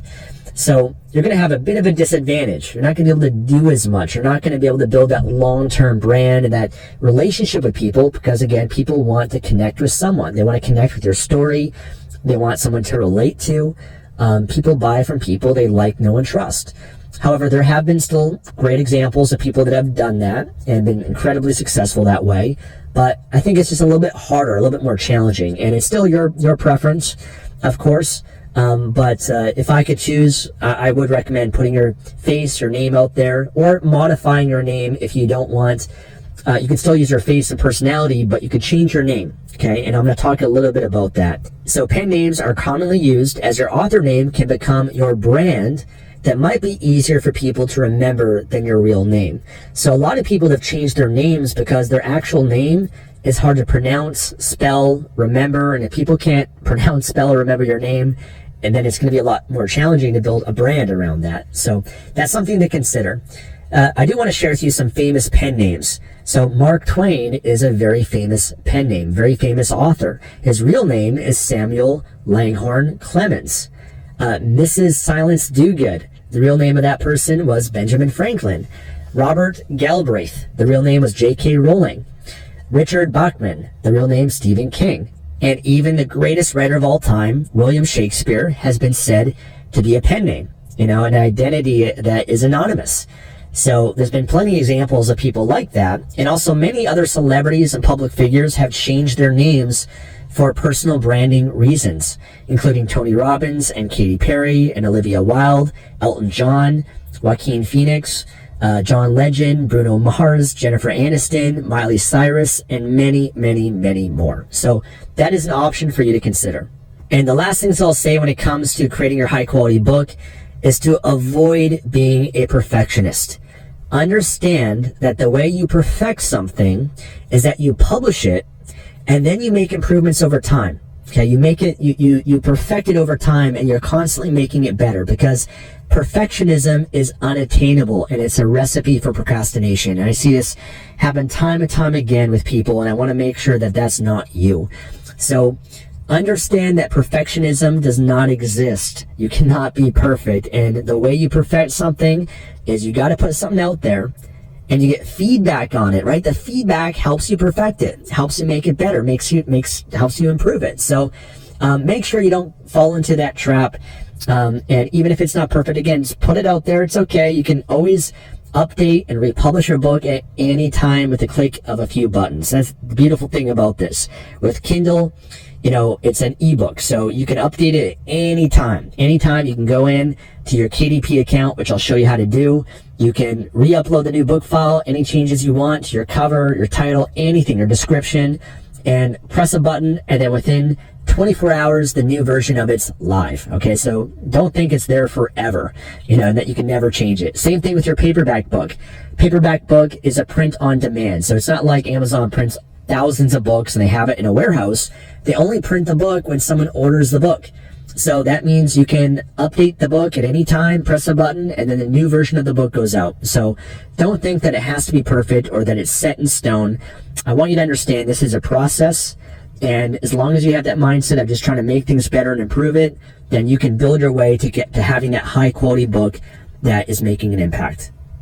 Okay, so the assignments for this lesson is number 1, create the outline for your book. Number 2, decide if you will write the book yourself or hire a ghostwriter for you. And once you've made that decision, then take the next step to get your book written. And number 3, decide what your author name will be, whether it will be a real name or a pen name or anonymous, whatever you want it to be, but decide what that is so that you can move forward with this lesson. And once you've done that, I'll see you in the next one. How to hire a ghostwriter on Upwork. Okay, right now I'm the website for Upwork.com. This is a website where you can find and hire freelancers, and you can find and hire freelancers for almost anything you want for your online business. So if you want to find a web developer, a web designer, a programmer, a virtual assistant, a bookkeeper, an accountant, a book writer, a graphic designer, almost anything you want for your business, you can come to Upwork.com. You can post a job. People will apply for your job everywhere in the world. They'll post what their rates are, what they'll offer to do the job for, and then you can sift through that. You can look at their profile, you can look at their reviews, their portfolio, their rating. It's really a fantastic place to find freelancers for your business. And so I'm going to show you how to use Upwork to find a book writer, a ghostwriter that can help you write your book. So you'll come here to Upwork. I'll link to it below this lesson as well. And you're going to want to sign up for an account. Now, I already have an account, so I'm going to log into my account and I'm going to show you how to post a job to find a ghostwriter. Okay, so I've logged into my account. Once you're logged in, you'll be able to click a button that says post a job. The next thing it's going to ask you is what kind of job you want to create. So I'm going to create a short-term or part-time work. Click on continue. Then it's going to ask what kind of job are you posting. So again, I'm looking for a short-term or part-time project. And then it's going to ask for the name of your post, the name of your project. Now, I've created a template that comes along with this lesson that you can use to copy and paste. I'm going to do that just for an example purpose to show and demonstrate for you in this lesson. But I do recommend to modify it a bit, change things around based on what you're looking for and what the topic is and what you really need for your ghostwriter. So the name of the post I'm going to put in is Quality Book Writer Wanted. Then it's going to ask for, I'm looking for freelancers who specialize in, and we're going to come down here to writing. You can see there's a lot of different categories of writing, and you can either pick creative writing, but I'm going to pick ghostwriting. Click on next. Creative writing might be worthwhile if you're looking for a fiction writer. So next you're going to put in a description of this project. So I'm going to just paste in what I have as a template. Okay, so let me share with you what I wrote. I'm looking for a high quality writer that can write a book for me on the topic of, and you're just going to put in whatever topic it might be, let's say meditation. You must have some knowledge or be able to effectively research the niche or topic that I give you and write a unique, 100% original quality book that is 10,000 words. Now, you can change this to whatever word count that you prefer. The book must be clear, educational, and add great value to the reader. As the writer, you must be a native English speaker and have good grammar and spelling. I'm looking for someone that can write my book within X days. Usually for me, it depends on how long the book is, but for a 10,000 word book, It should be able to be written within 7 days, but it depends on you, depends on the scope of your project, and it also depends when you actually talk to the writers, how long they feel that they can complete the book by to deliver a quality book. But I like to put 7 days. You can change it to whatever you think is best based on your time frame. So within 7 days, and is able to provide any revisions that I request, I will provide the outline and table of contents for the book. Please apply here with your proposed rates in your application, as well as a sample of your writing for me to review. So you can modify this in any way that you want. You can provide more details and information. I like to at least provide the topic or the niche. So some people, when they apply, they'll already have some knowledge or experience in writing about it. The word count is important. Clarifying must be original, unique, grammar, spelling, English speaker, the time frame as well, when you want it delivered by. So providing that information for them is helpful in terms of finding the right candidates. You can attach any project files here as well if you'd like. I'm just going to move on to the next part.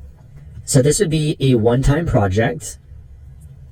And then you can also add in some screening questions or require a cover letter. Now, I like to use this sometimes if I really want to qualify candidates. For now, I'm going to leave this blank, but sometimes when you're posting a job, you can get a lot of candidates that just, they're not the right fit, and so you can kind of qualify them a bit and have a few questions that you get more information from them to make sure that they are the right fit when they're applying. So sometimes you might ask the question, do you have any experience or knowledge on insert the topic, right? Something like that can help qualify the people that do have knowledge on that versus those that don't. So that might be something that you can consider adding. Sometimes you post your job and then you make modifications to it, and sometimes you might have to post more than one job, and you learn from every job that you post. And every designer, every writer that you might hire, you're always trying to get better with your hiring process to find someone that you can use long term as well. So here's going to ask what skills and expertise are most important to you. So you can check off whatever is most important for you based on your project. Okay. So if you've got a comedy book, then obviously humor would be important. If you have a book that's more research heavy and you want to provide a lot of the facts and clarify that, then that might be something that you can check. And there's more options too. So you're free to adjust this based on your project. Ghostwriting deliverables. So you want to provide what you want delivered. In this case, I'm going to put an ebook. The writing genre. So you can provide that for them as well. So there's different genres here. And there's more. You can do a search for nonfiction, for example, if you want to add that. What additional skills and expertise are important to you? So here's where you can select any other additional skills. And this will allow Upwork to help post your job and bring it in front of the right candidates, and also help the right candidates find your job. So it is important to use this. So I'm going to put ebook writing, ghost writing, maybe content writing, ebooks, English and grammar, book writing, because sometimes there's different types of writing. Someone that writes blog articles might be different than writing a book, or search engine optimization writing is different than book writing. Maybe internet research is important for you, just writing in general.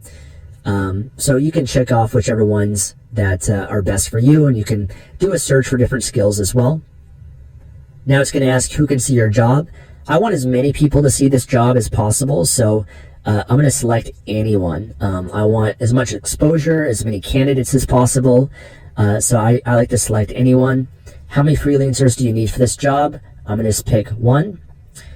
Do you have freelancers that you want to invite? This is if you already have freelancers you've worked with, but you can invite, and this is something I'm going to recommend and show you how to do, is invite freelancers to your job and search for some, because that will give you more candidates and more options as well. And then any qualifications, so specify the qualifications you're looking for in the proposal. So this is all optional, but you can provide whether you not want someone who's independent or works for an agency. Typically, someone who's independent can cost a little bit less because agencies can take fees based on that. Hours billed on Upwork. So this is depending if you want someone that's already been working on Upwork for a while or if they're brand new. If you choose someone, let's say, with at least 100 hours, you'll get people that already have a profile on Upwork, that worked with other people, and you can kind of look at their previous history, but you will get less candidates. So usually what I like to do is, at first, I'll try to maybe put at least 100 hours, but depending on how many candidates I get, I might change this or repost the job and just put any amount, and that way I can get more options. Job success score. So you can select any, but I like to pick at least 90% job success and up. That will just make sure you get the quality candidates that are going to actually complete the job, and you're not going to have to deal with any nightmares or issues with the people that you hire. But again, you're going to get less candidates. So I start trying to qualify people, and then based on what I get back, then I like to go back and modify it and change it and open myself up to more candidates. Rising talent. I like to always include the rising talent. Location, I choose any location. As long as they're a native English speaker, they have the writing skills, it doesn't matter. I've had incredible writers from the Philippines, from India, from Bangladesh. In a lot of cases, that's how you get ghostwriters inexpensively compared to hiring someone in North America or Europe, where this is a lot more expensive, paying someone, based in the US dollar or that economy. The economy of, for example, Philippines is very different. Paying them a couple US dollars per hour is a lot for them based on where they live, based on the exchange in their local economy. So that's a benefit we get by opening ourselves up to any location, and there's plenty of writers and incredible people that have the skills that we're looking for. So that's why I like to leave it open and just kind of see what I get and then judge from that. English level. So in this case, we want to make sure that someone is native or bilingual. That's the kind of person we're looking for. And again, you can change it to fluent. You're going to get a less quality book in terms of when you kind of lower this level of quality, but native or bilingual is going to ensure the best quality. And everybody on Upwork, they actually do like an English test. So it tests their English skills. So they actually know who actually, has the native or bilingual English on Upwork that are applying for it. Group, there's no specific group, so I'm going to leave that blank, and then click on next. Now, how would you like to pay your freelancer? So you could pay by the hour or pay a fixed price. I like to do a fixed price to make sure that we're just both on the same page of what I'm expecting to pay for this project. And then if you have a specific budget, you can put that in here. So every project's going to be different. It's going to be based on the freelancer, and it's going to be based on you in terms of how much you want to invest. I mean, a 10,000 word book, you can get that written for, someone can write it for you for $100.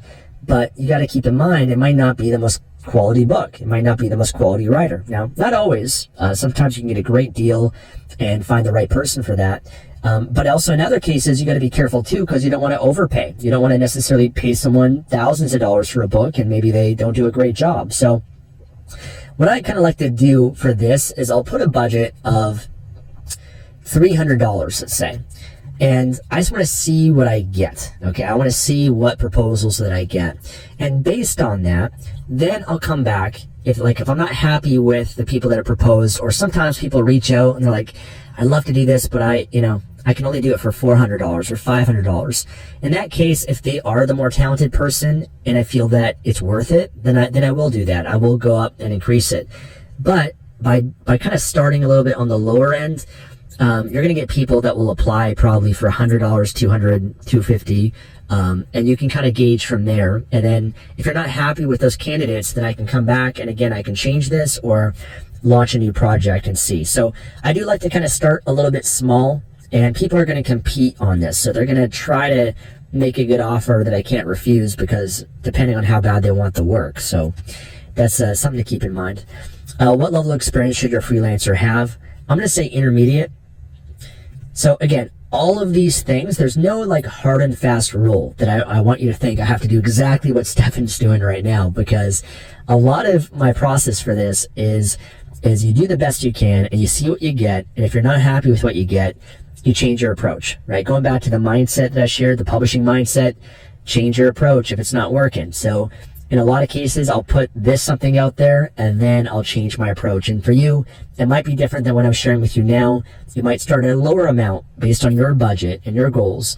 But don't understand, again, you can always change this and repost this at any time. There's no cost or anything to post your job here on Upwork. So now we just want to review everything, make sure everything looks good. So everything looks fine. So I'm going to click on post job now. Now it's going to ask me to invite freelancers. So the job posting is live. People will find it and they're going to apply for it. But I want more candidates. I want more options to choose from. So I'm going to start inviting people now. The more people you invite, the better. Sometimes what I like to do is every day invite a certain number of people. And the great thing that Upwork does is it's matching me with people that they feel are going to be a good fit based on the information that I provided on my job. So for example, they're recommending this person here who does legal writing, compliance expert. I'm not sure how much of a good fit they'll be. I mean, I can click on their profile and look more, but it doesn't hurt to just invite them. So you can see here that I can write a custom message to them, where this is just a default message. It is helpful to customize the message a bit, tell them about the project.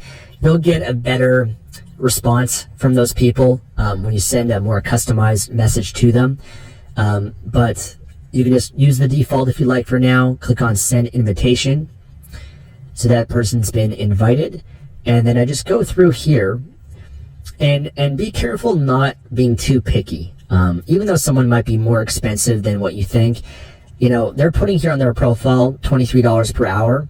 And they're a creative blogger, grammar enthusiast, 100% success rate in the United States. And they might be a good candidate, but you might be a little bit intimidated because you're like, wow, they're $23 an hour. This person wants $45 an hour. From my experience, the amount on their profile doesn't matter that much, because a lot of cases I've hired people that are willing to take less based on a project they enjoy, or based on a project that, maybe they need the work right now, or they're willing to work less, or they want to build up their profile on Upwork. They want to build and get reviews and everything too, so they can build their career on Upwork. So I found I don't necessarily hold myself back from inviting people that might appear to be more expensive. I just kind of invite people that I just think would be great for it. And once you invite them, they get to decide whether or not they want to make an offer or do the job. They might decide, your budget's too low. They might let you know that. But the more options right now, the better. And that's really what we're trying to get. So I'd probably invite her. I'd invite this person. I'd probably even invite this person as well, even though he's $45 an hour. But you can see everybody has different price ranges. This person's $6.25 per hour in the Bangladesh. And this person is $7 an hour in India. This person's $22 per hour. So you can see, you can get different level of talent based on where they live and their skill set and a number of different factors. So all you're going to want to do is just invite several people. I recommend doing this every day. Invite as many people as you can, and then wait a few hours or wait a few days. Usually within about 24 hours to 48 hours, you're going to get a lot of candidates.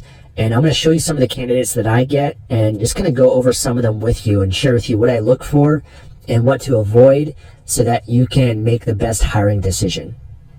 Okay, it's now been about 14 hours since I originally posted this job on Upwork, and I've now received 20 new proposals. So that's 20 potential candidates of writers that have offered to write this book for me. And now I'm going to go through the different options and proposals and share with you what to look for and how to narrow it down to find the best writer for you. So you can see here that Upwork is showing me the best matches first. You can sort it by new applicants or a variety of different categories here. And what you're going to want to do is go through each one of them. Okay, so I'm going to pull up this person here. They offer to do it for $300. They're from Canada. So far, they've earned about $60 so far on Upwork. So they're more new to Upwork. But if I click on this, I can pull up their profile. I can see the cover letter that they've sent me, and I can just kind of review each one of them. So you're going to want to review their profile in general, okay, to see how they write and how they communicate and learn a little bit about them. I'm not going to read out each one for you just for the sake of time, but I'd read through all of this. They've bid $300 to do this project. Okay, so that's within my budget. They've done 3 jobs already on Upwork. And here's their cover letter. So I'd go through this. And a lot of times I find people on Upwork, they're applying to a lot of jobs every day. So they oftentimes copy and paste a cover letter and send that to a bunch of different jobs. And one thing that, I don't personally like that much, because I prefer it if the person custom wrote something tailored to my job. It shows a little bit more that they care and that they're interested, but I'm not going to disqualify someone just for that. But I do like that extra effort and that attention to detail. And when it comes to a book, because you're hiring this person to write a book for you, you do got to pay attention to the writing that they're sending you. What is their attention to detail? Are there spelling, grammatical mistakes in their cover letter or in their about page here on Upwork? Because that's a sign that, maybe they don't have that great attention to detail, and they're going to have spelling mistakes, grammatical mistakes in your book, which is something that you want to avoid. So, just kind of reading through is very helpful.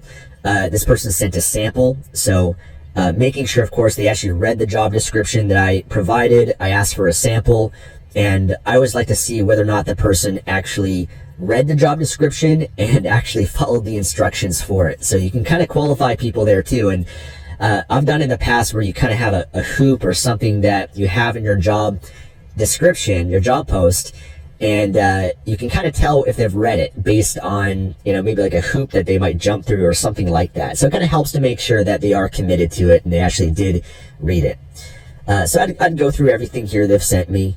There's an option to message them, which is where you'd want to ask for more clarification, additional questions.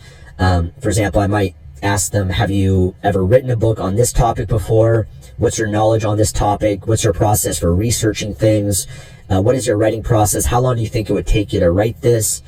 All those questions that you might have, you want to think of some that you would ask that person of what's important for you in choosing this person. So you'd make a list of those questions and you'd reach out and go back and forth if you feel this is someone that's worth doing an interview with and getting more information. So I can see their relevant work or their work history. This relevant work, they've done some copywriting. I can see the review that the person that worked with them left. They did that for $25. And this is helpful to look at because it will help you see if they've done previous work that is similar to what you're trying to hire them to do. Being a copywriter is a little bit different than writing a book. So this person might not have the experience when it comes to book writing. Does not mean that they couldn't be a great candidate.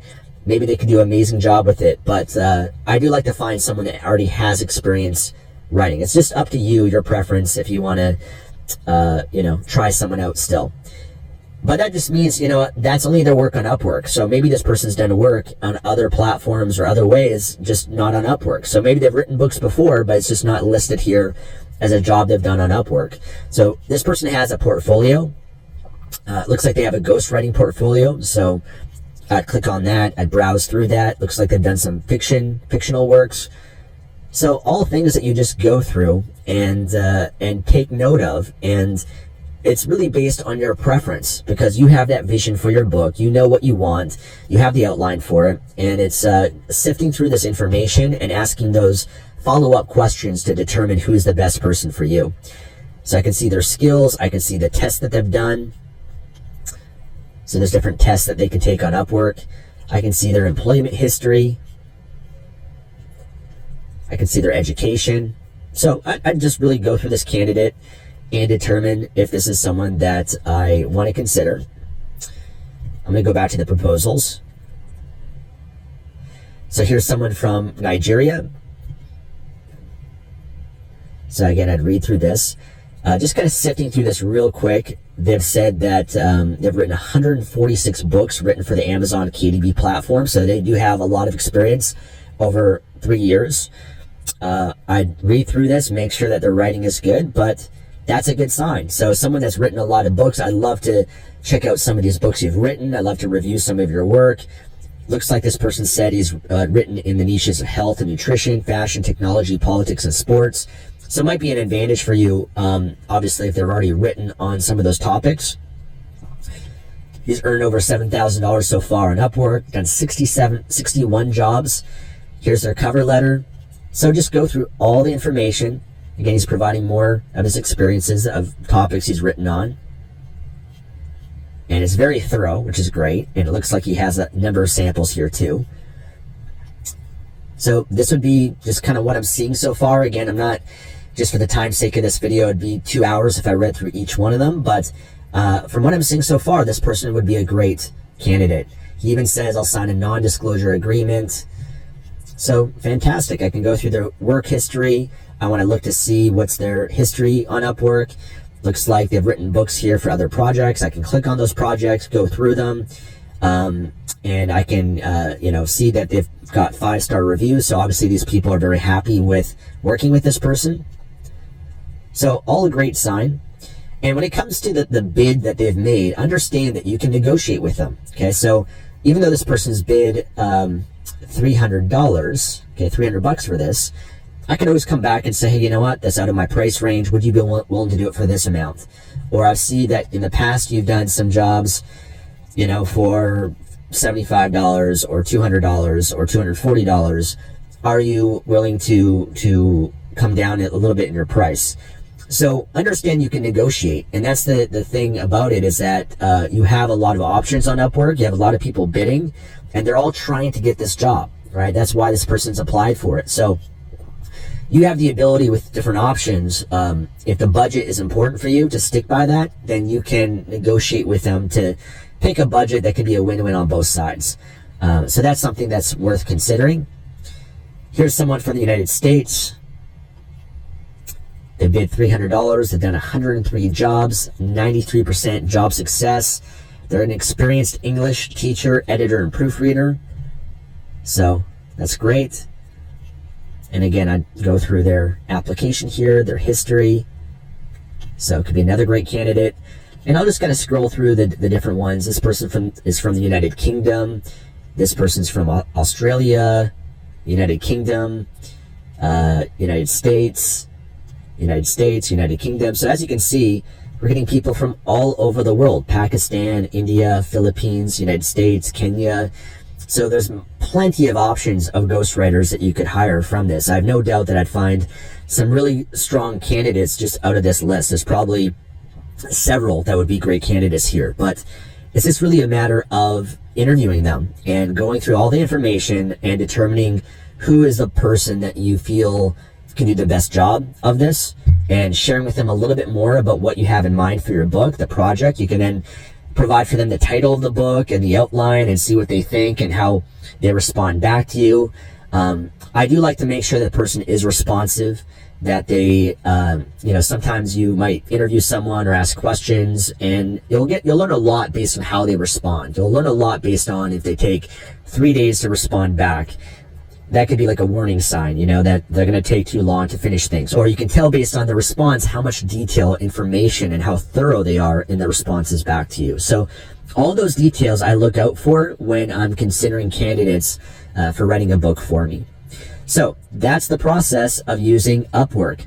As you can see, it's a great platform to find writers and a variety of other freelancers really for your online business that can really benefit you. So it's a great website to use long-term for your online business as well. Now, your assignment for this lesson is going to be based on whether or not you choose to go in the direction of posting a job on Upwork to find a writer, or if you prefer instead to work with a writing company. So this lesson and the other lesson, you can go through both of them and decide which path that you want to take, which assignment that you want to apply. But if you want to apply what you've learned in this lesson, then the assignment would be to post a job on Upwork for your book project, and then interview the candidates, narrow them down, and pick the best candidate for writing your book. That's it for this lesson. I'll see you in the next one. So now that your book is almost ready to be published on Amazon, there's a few important points that I want to go over with you. Number one is to make sure that you proofread your book. So you can either do this yourself, or you can hire someone else to proofread your book for you, whether that's on Fiverr or Upwork, but just make sure that there's no spelling mistakes, grammatical mistakes, and the book is the quality that you want it to be. Number two is to make sure that your book is original and unique. So if you hired a ghostwriter, you'll want to check to make sure that your book's content is original and unique, that there's no plagiarism, there's no duplicate content out there.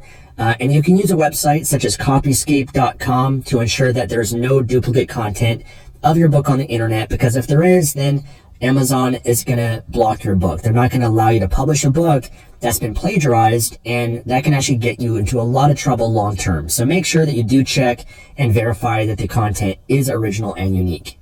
Number 3 is to format your book for Kindle and paperback. You can either do this yourself by going through the lessons that I have in this module, or you can hire someone else to format your book for you. That could be through Fiverr or Upwork. It's your choice, but you do have to make sure that your book is formatted correctly for Kindle and paperback, because there are certain requirements, and you are going to want to make sure that your book is ready and looks clean, and it's going to be a positive experience for the customer when they download or buy it. And number 4 is just to make sure that you're happy with your book's quality. So before publishing your book, you'll want to make sure that you review it one final time to ensure that you're happy with the quality of it before publishing. But I will say to also avoid being caught up in being too much of a perfectionist, and always remember that you can easily update or improve your book later.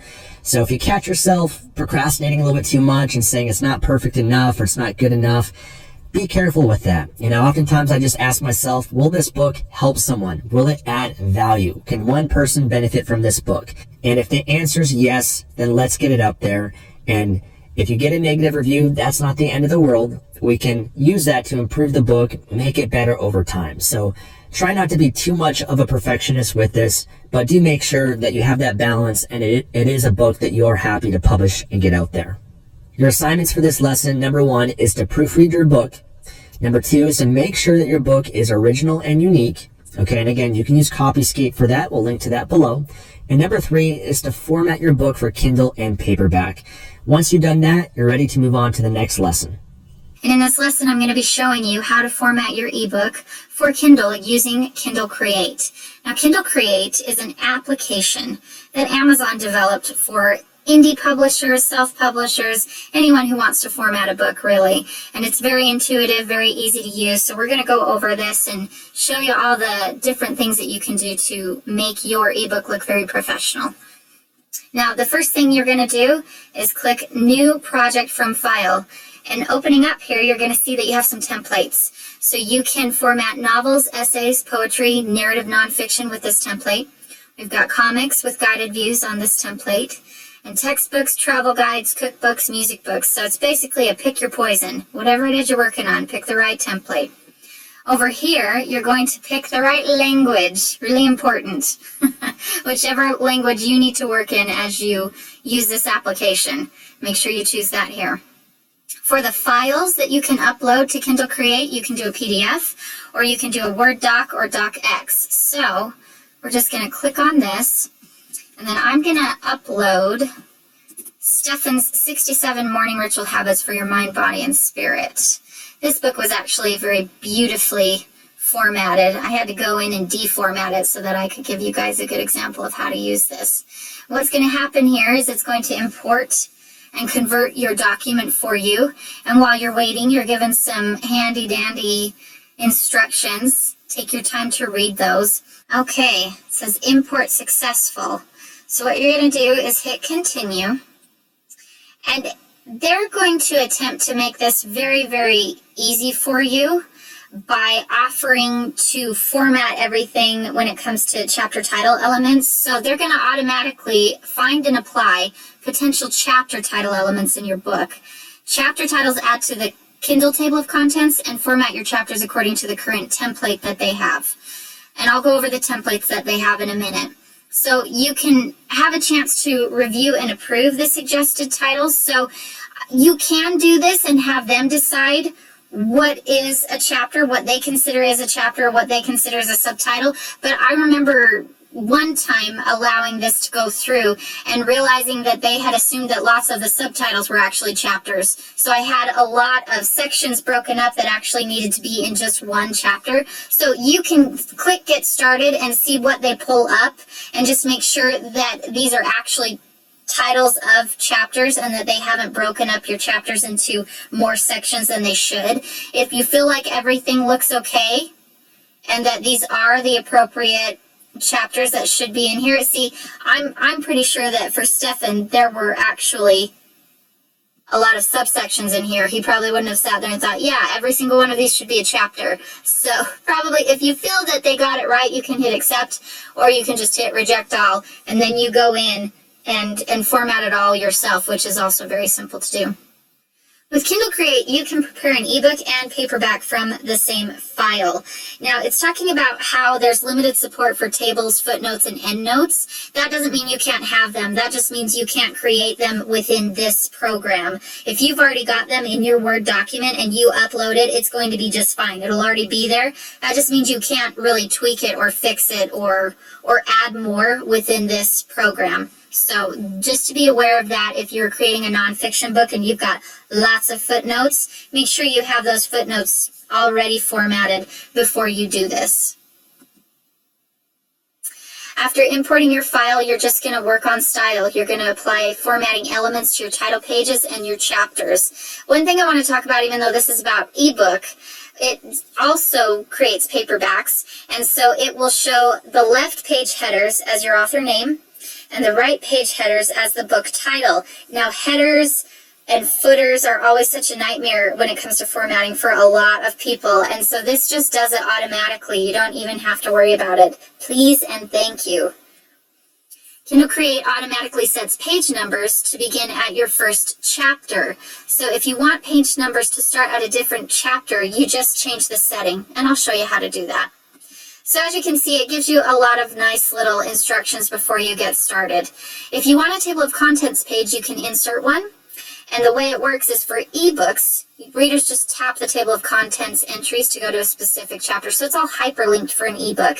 And it will create that table of contents really easily. You just click a few buttons and you're done, which is another reason why I love this application so much. And then for paperback, it will automatically create a table of contents with all of the pages correct, according to where the chapters start. It's so easy and intuitive. I just love it. When you're done formatting your book in Kindle Create, you're going to save the file and go to KDP to upload it. Go to your Kindle Direct Publishing account in order to upload this file.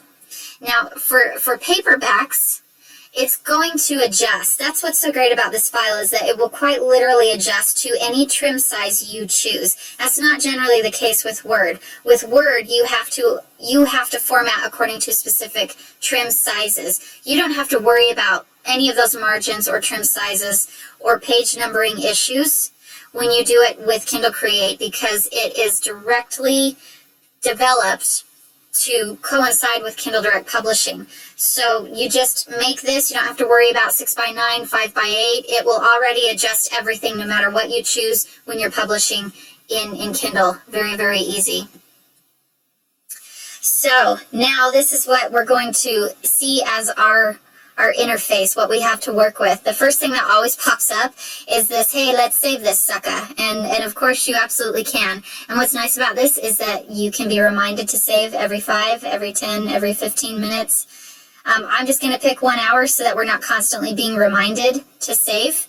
But if you've ever lost tons of work because you kept forgetting to save, that is a handy dandy little reminder that always pops up. I want to go over what you're going to see at the top here. In File, you can do a new project. You can open a recent project. You can close them. You can save them. You can publish once you're done, and then this is Exit. Okay, so it's pretty easy. There's not a ton. You can undo, you can redo, but that's literally what is up here. There's Paste. We're not copying anything yet, but the option is there. We'll go over what Find is, chapter detection. That's essentially what it was doing in the beginning. It was detecting chapters and trying to format it for you to save you some time. So you could click that again if you wanted to. Insert. At the moment, we don't have any movies from the file, from audio, or from picture, but you can insert movies, you can insert audio, and you can insert picture. And that's a nice little feature as well. Then you can make section breaks before or after paragraphs. I'll show you how that's really important when we get into making sure that we're formatting correctly for paperback. In View, you can zoom in, zoom out, fit to window, fit page width, go to page. This will show the panel, or you can hide the panel. You can also do that here. So all of these things that you see up here, you also see right here. Okay? I'm showing that for you. Now, I really like find. It's just that, search and find, search and replace. If there are specific areas in your book you're looking for, specific words, you can just type them in here. A lot of times I will get from and form mixed up as I'm typing, and neither one of them are spelled incorrectly, so it's hard for spell check to find any of that. So many times I will type in form, and it will take me, I don't know if that word is actually in here. Oh, it is. Performance. Okay, but it will take you to that part of your manuscript. And then I sit there and I say, okay, did I really want to say form there, or was I trying to type in from? So just little things that I know about myself. Insert is fun. You can do image. You can do table of contents. We'll go over that in a little bit. I just want to give you the layout of the land first before we get too involved in formatting. Next thing we're going to look at is theme. This Kindle Create gives you 4. You don't have to stick to them, but it just makes the formatting a lot easier. So they've created a specific style for chapter titles, subtitles, part titles, book titles, author names, and you can pick one and run with it. It just depends on you. This is the classic. I like that quite a bit. Cosmo, I think that kind of looks fun for a sci-fi novel. I've seen this done quite a bit in romance. So you just pick whichever one you want. I think we'll just go with classic. It's a nice clean look. You hit select and you can choose that. So that's how you do your themes. This is also an area where you can save anytime you want to. If you are the type of person who makes a change and then saves immediately, there you go. You don't have to wait for the reminder. Just keep hitting that save button. This is where you can preview everything you've formatted. This is where you can see what it will look like on different reader devices, on tablets, on e-readers, on phones. And then this is your button for publishing. Now that we've talked about what these icons do, I want to draw your attention over here to elements and formatting. I want to click on elements first. Whatever theme you chose is the style that will be dictated when you format according to chapter title, chapter subtitle, when you do drop caps, when you do separators. Now, I really love drag and drop features. It's always so much easier for me, and I kind of liken this situation to that. All you really have to do is place your cursor in the area that you want to style a specific thing, and then click whatever button is appropriate. In this instance, if we scroll down a little more, you'll see author name. Now remember, we chose that classic theme. So according to that classic theme, when you hit author name, it's going to format according to that theme, with the fonts, the style, all of that being incorporated into classic, and according to what they dub as how the author name should look. So I want to draw your attention to all of these different aspects. These are style elements that you don't have to worry about if you do decide to choose the theme that they offer. You can also come in and format these headers in your own way. If you wanted to highlight that, you can choose the style or the size font. You can choose bold, italics, underlined. You can set a font face. They don't give you a ton of options here, but they do give you the ones that work for ebooks and for e-readers, and also that look very good in paperback for Amazon Print on Demand.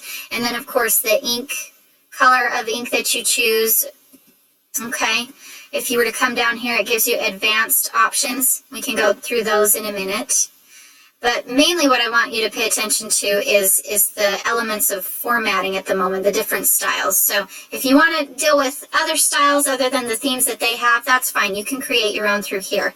But for now, this is what they offer. They can give you all sorts of different styles for your book title, your book subtitle, author name, part title. I mean, this would be for nonfiction. Lots of nonfiction books have parts and subparts. These are for page titles, if you have any page titles. So this can do really wonderful things for poetry, for nonfiction, for narratives, for essays. You've got block quotes, poems right here, separators. So what I want to do is just go through and show you how you could format your book according to just a theme that you chose. So here's the title page. One thing I want you to note is that when you click on it, you can either decide to include it in the table of contents or not. We don't generally include title pages in the table of contents, so I'm not going to check that box. But if you bring your cursor over here, here's our title. And according to the style that we chose, or the theme, your book title will look like this if you click on it. So it just formatted that for you. You didn't have to do anything other than put your cursor there and click there. Super, super simple. And then we don't have a book subtitle, and we already did the author name and formatted it to look like this. If you had a part title, you could put that in there, or a part subtitle. But since we don't, we won't click on it. We don't have any page titles at the moment. You can do different things with your first paragraph. If you ever have any questions about what these do, it will show you style elements. It will show you exactly what it can do and what it will look like. Okay? So elements of dedication include the book start and end pages. Okay? It basically, it's telling you how it's formatting it with different margins and alignments and fonts. Okay? And then it'll even tell you what the purpose of that page is, to express gratitude for inspiration or support. So it really spells it out for you. This is copyright text, okay? So if you've had any issues with that, I think that obviously this looks very, very good. But you could come down and copy it, the whole thing, and just hit copyright text and see what happens. I think all it did was realign the top right here because everything else looked pretty good. Okay?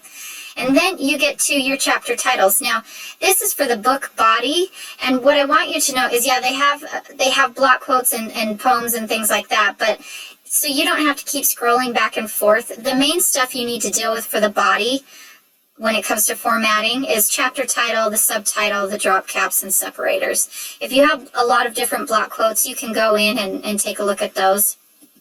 I'm going to skip the table of contents for now and just start with what we've got. Now, Stefan, he already had it very nicely formatted, so I had to go through and make sure there were no chapter breaks, because I'd like to show you how to do that. Sometimes this Kindle Create will recognize chapter breaks already, depending on what you've already formatted or done in Word or even in Scrivener. But I decided to cramp it all together so I could show you how this usually shows up. If you look at the contents over here, you'll see that these are separated, and that's what we want to see. We want to see a separation according to chapter breaks, okay? And the best way to do that I have found when it comes to any theme is just, there's our introduction, so you're going to get chapter title, and it will start that. And then you can also do a drop cap if you want to. Now, I don't think that would actually look very aesthetically pleasing in this particular area, so I'm just going to hit undo, because I don't really like that, okay? And you can put spaces right here if you need to, but that's what it would do for the introduction. You could also decide that maybe this isn't a chapter title. Maybe for the introduction, I just want it to be a subtitle. It's completely up to you. Or maybe you don't play by the rules, and you just think to yourself, you know what? I don't want it to look like the chapter title, but maybe I want to look like the book title just a little bit. It's completely up to you. Now, if you'll scroll down, in order to create those chapter breaks, you're going to actually find where that section is again. You click on that. We're going to scroll up here, chapter title. Okay, so and if you'll see right here, we had our introduction, and it's saying title page, but that's not correct. You can just take that out if you get a little confused and type in introduction, if I could spell. There we go. Okay. And you most likely are going to want to include that. Just click on this again to have this brought up. You want to click right there. You'll probably want to include that in the table of contents. So make sure the title of whatever it is that you want included in the table of contents is right there. So we've got our introduction, okay? And if you'll notice, because we made sure that Kindle Create knew that this was going to be a chapter break, it caused a section to break off right here. So now we've got our chapter break. That was pretty easy. You want to make it look fancy? There's your drop cap right there, all right? If you need a separator in between things, you can hit separator. I don't think that goes there, but I just wanted to give you an example of what that would look like with this particular theme, okay? Now, I think since we're talking about body, and this is just a tiny little paragraph, this is probably not a chapter, so it's going to be a little chapter subtitle, okay? Or, no, not a book subtitle, chapter subtitle. So we'll just hit that, water, and then we'll just keep scrolling through, okay? Go for a walk. Now, something interesting right here, these doesn't actually look like the same. Yeah, there we go. Let's hit black right there and get that color back to where it needs to be. If you ever see discrepancies with that, you can go in here and make sure that the text is actually all the same color if you need to, okay? So let's scroll down a little bit more. Oh, see, the text still is not the color we want. So we'll go to this right here, hit black, fix it. There we go. I'm actually glad that happened so I could show you how to do that. So when you wake up in the morning, stretch. I think this is still in the body. I'm actually not sure where he had them separated before. But just to say that we want a chapter 2, let's go here and break it up again. Chapter 2, drop cap right there. Woohoo! And then we'll go down and we'll say, you know what, let's call stretching part of, or yoga part of the stretching subtitle, and say do yoga. Use a foam roller. That'll do. We'll do that too. I actually love yoga and foam rollers. They have helped me quite a bit, so I'm all for that. Okay, here's another chapter title. If it's not actually a chapter and it's just a subtitle or a subsection of it. Cardiovascular exercise, if that's a chapter, hit that. And then put your cursor right there, do drop caps. So as you can see, you can do a lot of different things, okay? Now there wasn't a dedication page in this, but if you had one, then this is what you would use for that. If you had any opening quotes, you could use it for this. I just want to show you what that would look like. So an opening quote, that would look like that. And that could actually be just right underneath a chapter heading, which would be very cool. Let me undo that and show you something else. Block quote. It could be like that, also under a chapter heading. Or if you just have a quote that you want to draw attention to, you can put that in this format and use that particular style. Poem. I've never used poem. Kind of want to see what that looks like. So you hit poem, and it will format it according to whatever a poem should look like. That is pretty cool. I think that looks a little funky personally, but at least it will do what you want it to do, okay? So these are all of your stylistic choices, and it really takes care of a lot of the really more frustrating aspects of ebook formatting. And what you would do is you would just keep going down and making sure that you have those section breaks that you need to have, okay?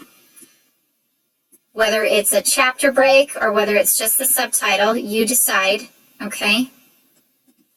And we format that, and we're good to go. Just keep scrolling down. Make sure everything is aligned the way you want it to be aligned, okay? Now, when it comes to formatting the actual body of the text, and we're moving away from the subtitles and the chapter titles and those types of formatting issues, if you want to fix indentation, paragraph spacing, this is where you're going to come to do that. So let's say we want it at 5. You could do it just like that. You could just scroll down through the whole thing and do it that way. Generally, you choose to do this in Word. I rarely ever have to mess with indents when I'm doing this for other clients because they've already done that. But if you need to, if you want to monk with things, check how you like the indents. If you want to apply a drop cap, you can. But you also have that feature here in Elements too, okay? You take that off. And you can, what's nice about this is you can actually decide how big you want it to be. Large. Oh, you could be really large on that one. So that's fun to mess with, okay? Let's see what that does. Or it could be both. So it could be more than one letter. It could be both letters in that word. Or it could be the entire word, okay? So that's fun to mess with right there. So you got your options, your spacing, your centering. All of these formatting tools are right here. Now, if you do something and you hate it, and maybe you've gone so far that undoing it isn't really an option, you don't even know what you did, you can just hit clear, okay? And it will clear everything. So we'll clear all of that formatting, all right? And that you can come in here and see if you need to fix these things. All of this spacing, all of these extra advanced fonts and options will help you with that. So you can come in here and play around and see what you feel is best for you, okay? Alrighty then. It's very, very easy. All the basics are there. As Kindle continues to develop this tool, they're going to add more features to it. But for now, they just wanted it very functional. They wanted ebooks to look very professional, and they want them to be developed or formatted in a certain way that will not be jarring to their readers. I think that Kindle did this because there were a lot of people who did not know how to create ebooks or format them, doing it on their own, and they didn't have the necessary skills, and so there were a lot of ebooks being uploaded that looked really funny, and so they were getting quite a few customer complaints. And so this is very nice and clean and uniform, and they know that the way all of these fonts and themes are set up is going to look very good on their e-readers, which is going to please all of their customers, and that's also going to help you get more readers. When people open up an ebook that does not look formatted professionally, they're going to put it away, unless you just have a snappy dialogue right away, a story that pulls them in right away, but it's just not going to look very good, and people are going to question the professional appeal and whether you are a professional if it doesn't look good. So all of these fonts, everything they have to offer may seem a little basic and minimal, but it is pretty much everything you need to format your ebook and your paperback. Okay? If you want to get crazy fancy and add more things, it may be that you would need to do that in Word before you uploaded it here, because anything you do in Word, it is going to come and show up here. So if you have the ability to do that and you want to do more advanced things, you can do that in Scrivener, you can do that in Vellum, you can do that in Adobe, lots of other places that you can do that. But for those of you who are just trying to learn how to do this, you want the basics, this is a great tool to use for ebook, and I love it because it's very fast. Now, one thing that I want to show you, we have a table of contents here. It looks really, really great, but we're actually going to take it out. And the reason why is because we can add our own table of contents. Hooray. So I want you to see where I have this highlighted, because the table of contents is going to go right above whichever section you have highlighted. Generally, you're going to do title page, copyright page, and then you're going to want your table of contents right there. So you click on this, and then you go Insert, and you do Table of Contents. Now you're going to see that this isn't nearly as detailed as what Stefan had, because I'm just trying to give you an overview of what we're doing here. I want you to notice that the title page is there. We don't want that, so let's cancel that out. Let's go right here. We do not want to include the table of contents in that. Let's make sure the copyright, we don't want to include the copyright in the table of contents. You want to start at the introduction. So we go up here, we try it again. Table of contents. Let's pretend that we have everything in order, that everything is spelled correctly, and we have all of our sections where they need to be. You just check that, make sure it looks good, hit OK, and there it is. It just pops right up. And what will happen is that for ebook, it's going to be all hyperlinked, and then for paperback, it's going to look like this. And it shows you right here that it will be just a plain table of contents with the correct titles or chapter headings here and the correct page numbering here. Okay? Sure, we'll save this. Alrighty. So another thing I wanted to show you real quick is this little icon right here. Okay? And I'm going to click right here so you can read this. This should be set at the beginning of the narrative or the beginning of the main content. Books may be reviewed to ensure consistency in placement. We also use this information to understand where to begin page numbering for your paperback. So they need to know where page numbering starts for paperback, and also for ebook, even though they don't really number the pages in ebook, they need to know where the story starts. So if your books are enrolled in Kindle Select, Kindle Unlimited, they'll know when they should start counting page reads. And if you're not familiar with Kindle Select or Kindle Unlimited, basically if you enroll your book in there, you get paid for every page that is read. So you need to make sure that the numbering is very specific. You don't want the numbering to accidentally start in the middle of the book, because that could be where you start getting paid for your page reads. You want to make sure that the page is set at either the introduction or the main body, and the best way to do that is to click on that section and then to hit set. And OK. And that's where page 1 will start.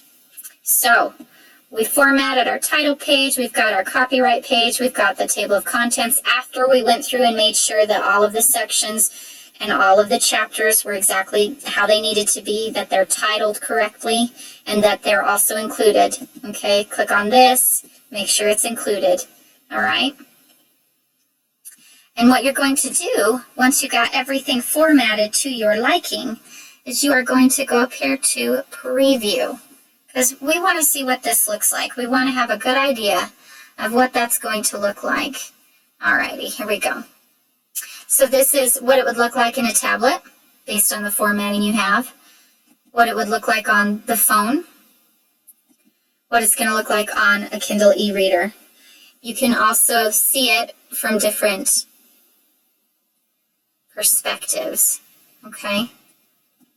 Now, another thing that's really nice about an e-reader is that all of the customers get to choose the font that they want to read it in, which is why I never ever recommend that you get a crazy font or take a lot of time buying fonts to put in your book, because Kindle's just gonna readjust everything. These are your only font options, and these are what readers are going to have access to.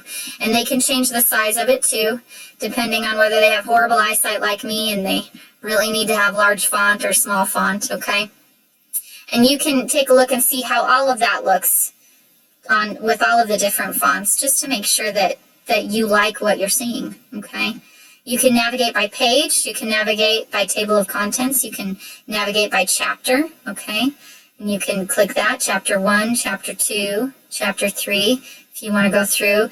This is a fun little auto navigate. You click that and it will just kind of go through quickly based on what you already have. So let's take it to the beginning, hit play, and then it will take forever, or it will be really fast.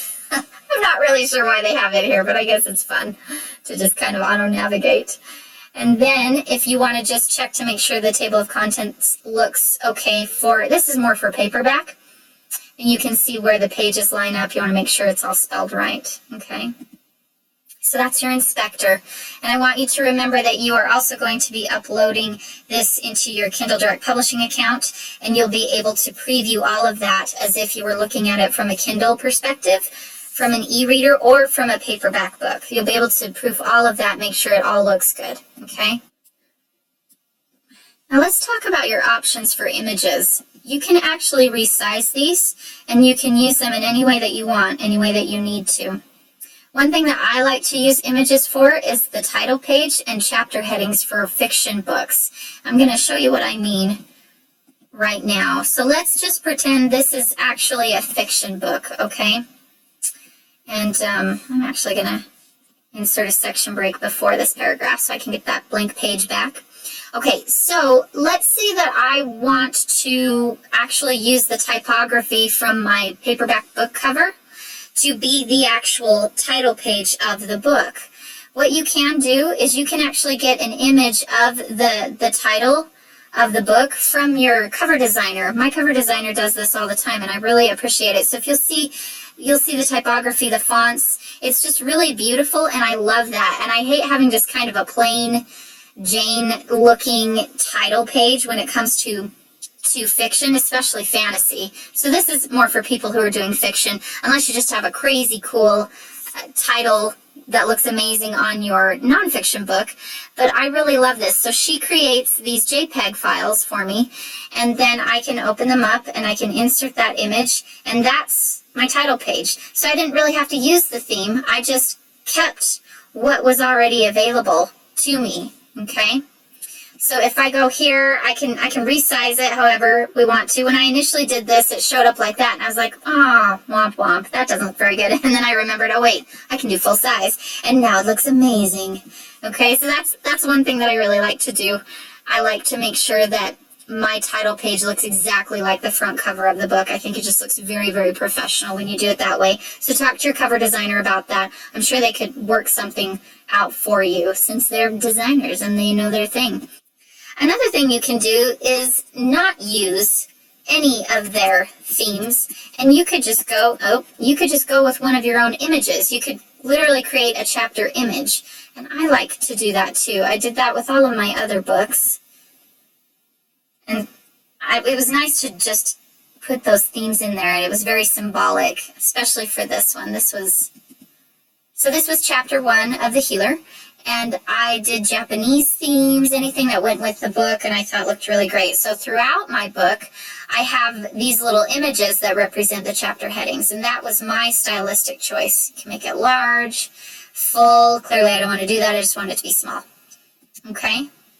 So you can do that for chapter images as well. And this took me literally like 3 minutes. I went to canva.com. I just found a stock image and put it in Canva, and then I typed in a 1 and then downloaded the download the file, because I'm not a designer. So you can get really creative with chapter headings, little images. You could outsource that, or you could do it yourself. It doesn't take long. It's really, really easy.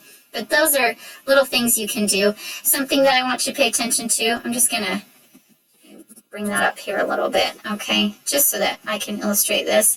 The text can wrap around the image, which is nice if you have anything that you need to do for that. It'll be centered. It can wrap around on the other side as well. So it just depends on what you want to do there. Now, if you think that you are finished, you've formatted it beautifully, everything's exactly how you want it to be, then what you're going to do is you're going to hit publish, okay? And you can put in whatever you want, however you need to. A lot of times I like to put in the year, because sometimes I'll go back and redo things or add back matter to things that I've done. If you're always going to be writing, you want to be able to have the most recent, most updated book. You don't want to have tons of copies of the book and not remember which is the most up to date. So I will literally just put the month and then the year, so that I know that is the most up-to-date one that I did, and hopefully I'll remember to go in and delete all the other ones that are not up-to-date. But that's kind of my numbering system. You do what you need to do. That's the best way to do it, okay? Now, this KPF file, if you try to open it up like a PDF file on your computer, that's not going to work. You can only view it on your Kindle Direct Publishing account once you've uploaded it and you're looking at it through the book launch, the previewer, okay? So you'll be able to see it on your account as you're looking at it as if you were scrolling through a Kindle, or when they give you that paperback proof, okay? So make sure that you don't freak out about that. I can't open it on my computer. It's okay. You can open it in your Kindle Direct Publishing account, and then you'll be able to preview and see everything and make sure that it looks fabulous and beautiful. Now, for those of you who really struggle working anywhere outside of Word, you have a hard time getting used to different formats and interfaces, there is something that has recently been developed called Kindle Create Add-in for Microsoft Word. So it's the same type of setup, the same type of tools as you would use in Kindle Create, but they made it an add-in for Word, for those who want to work within Word. So you're just going to download the free Kindle Create add-in app, and then once you do that, get it on your laptop, you open up your manuscript in Word, and what you'll notice is that you now have this Kindle add-in. So you're going to click on that. And before you have access to anything on this ribbon right here, you have access to a few things, but you're going to hit Get Started. And this is going to help set you up in the same way that the original Kindle Create app did. It's going to tell you what your options are, what you can do. This is your introduction, so you just hit Continue. And it's the same themes that we were given before, only I'm going to be formatting just this short paranormal romance that I wrote a long time ago that I haven't formatted for a while. And so we're just going to do the Amor theme. That will be fun. And then it's nice because they offer the major standard trim sizes, 6x9, 8.5 by 11. I always go with 6x9. That's the most widely used trim size for paperback books in the US. There are different trim sizes for other types of books, for nonfiction, for poems, but mostly you want to stick with 6x9, so I'm just going to keep that selected, hit Continue. And then it shows you all of the things, how the ribbon has been organized. Getting started, we just did the choose the theme, choose your trim size. Now we're going to insert into our book any title pages. If we don't have a title page already, they have templates for the copyright page, for the dedication page. You can put inserters in or separators in there. You can do section breaks if you need your chapters to start on an odd page and they happen to start on an even page. You can put a section break in there, okay? And then you're going to do the style for your theme, which you already chose, and you can finalize your book with these, okay? So I hit finish. So what it's doing right now is it's going to shape everything to the 6x9 trim. So all the margins are going to be put to 6x9 trim, all of the indentations. So now you're just ready to go. And it's now a 6x9 paperback. And what you have to do now is just the style, the formatting, all that good stuff. So let's just go through and I'll show you. These are the book body elements that we talked about before, but now they're in the more theme. Okay, so you can either go to this menu right here, or they have them up here pinned really easy. And so you don't have to keep scrolling down. You can just go up to here to the elements that you use the most. And then I'm going to click here and do the chapter first paragraph for that drop cap. Okay, so that's really fun that it just takes care of that right away. And you can go through and scroll down really easily, find where those chapters start. There's another one. And then we'll just hit chapter title. There we go. Okay, so you see it's the very same kind of concept that you did in Kindle Create, only now we're in Word. You can see it a little better. Some people feel more comfortable with this setup. Now, I don't have any title pages, don't have any of that. And so what we can do is insert those templates. So let's see, we need a table of contents because I don't have that. We need a copyright page because I don't have that. And we need a book title page. And you could add a dedication page in there if you wanted to. The nice thing about already having your theme is that it's right there. Okay, so you just type in the title, Double Booked. I don't have a subtitle for this, or I guess I could. It could be a paranormal romance. Then I just put my author pen name in there. This template is already ready to go. So you just insert your title for your book, your author name right here. If you have a cover designer, be sure to give them props. It's always good for them to get business. Put your author name right here, your website right here. Any pertinent information that you need to fill in this template, go ahead and do that. You have an ISBN number, put it there. Okay.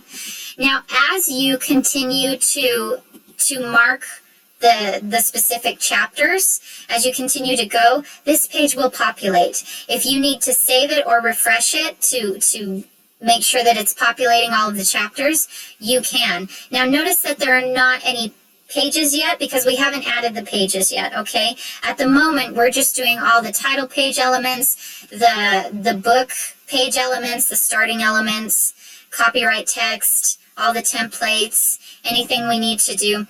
As you go through here, you want to pay attention to how many pages you have here, whether your chapter's starting on an even or an odd number. So this would be, if you were flipping through the book, since I don't have any blank pages in front of it, that's 1, 2, 3. This would be on an even number. So I would probably want to add a section break in here. Whoa, I think I pushed that twice. Can I delete that? I don't know. Undo. There we go. So you'd want to add a little section break in there, an extra blank page, which makes that a little bit easier. So now the chapter's starting on an odd number on the 5th page, and we don't have any page counts yet, but that's one way where you can go through and see what you need to do as far as adding blank pages and breaking that up. Now, when you're starting to get ready to publish, or prepping for publish, and you want to insert those pages, you just hit insert page numbers, okay? And then what you're going to see is as you scroll down, you've got page 2, page 3, so it's all set up right there. It's really, really nice. I don't want this to trip you up, the numbering that they do on there. That's not what's important. That's not what is showing up. Make sure you look at this, okay? Because this is what is going to be populated. That's page 1, okay? And you'll see, even though these are numbered right here, there is no numbering on your copyright page because it's a template, so it already knows. Oh, and I spelled that wrong. Lovely. So it already knows that that's a title page, so we don't put the page count right there. They're not going to put the page count on here or on here. They're going to make sure that they start on chapter 1, especially when you put a section break in like that. They already know. So that's very nice that they set it up like that. And it never shows the page count on 1. That's kind of a publishing thing. They'll start on 2. So you'll see the page count on 2. Now you can see this header right here, but what we can do is change it. Okay? And you can insert professional looking headers. Wait for that to populate and figure it out. So now we've got double booked right here. You go to the next page and it will be CJ and Aya. So those headers and page numbers are so much easier. I know you guys are looking at this. Any of you who have tried to format in Word before this, you are so happy. You're welcome. And I just love it too. Now, once you have finished formatting your book, you've got your pages all numbered, you've got your blank sections where they need to be so that your chapters are on the odd pages. What you're going to do is just hit Kindle Previewer. Okay? Now, in the other Kindle Create app, everything just popped up really quickly. In this one, you actually have to upload it into the Kindle Previewer, and then once you do, it will come up just like this, but it will walk you through that. You just basically browse and pick your file that you've been working on that you saved, and then it will pull this up, and you can see how it would look. In Kindle, you can see that it's already hyperlinked, so that table of contents is there, and it's hyperlinked for Kindle, for your ebook. Look at how nice that looks. Isn't that fun? If you can kind of streamline the process, that's nice, and that's what this does for you. So you can see it with different views, okay, and it numbers things. It just lines everything right up. You can see title page. You can see the copyright page. You can see chapter 1, chapter 2. You can make sure that everything lines up exactly how it needs to. You can navigate to different spots this way. It's really the same type of setup that it was in the other previewer with the other Kindle Create application, phone, Kindle e-reader. Okay, so now it's showing you what it would look like in a Kindle e-reader phone. It's very cool. Alrighty, so I'm just going to close out of that. So once you've had a chance to look at it through the Kindle Previewer, you've made sure that everything looks good, everything looks formatted, chapters are spelled correctly, you've got it all in your table of contents, then just come back here, save it, and you are ready to upload it as a Word document to your KDP account. And that's it for this lesson. Your assignment, should you choose to accept it, is to go download the Kindle Create app or go download the Kindle Create add-in for Microsoft Word and start formatting your ebook today. In this lesson, I'll be showing you how to format your paperback book for Amazon and other retail sites using Kindle Create. So we have our Kindle Create app open, and I already have everything formatted just as I showed you in the previous video when I taught you how to format ebooks with this app. So I just want to scroll down so you can see. Okay, so it's all formatted, but one thing you'll notice is that I don't have any page breaks through this for the paperback book, and that's really the main difference between creating an ebook in Kindle Create or a paperback book.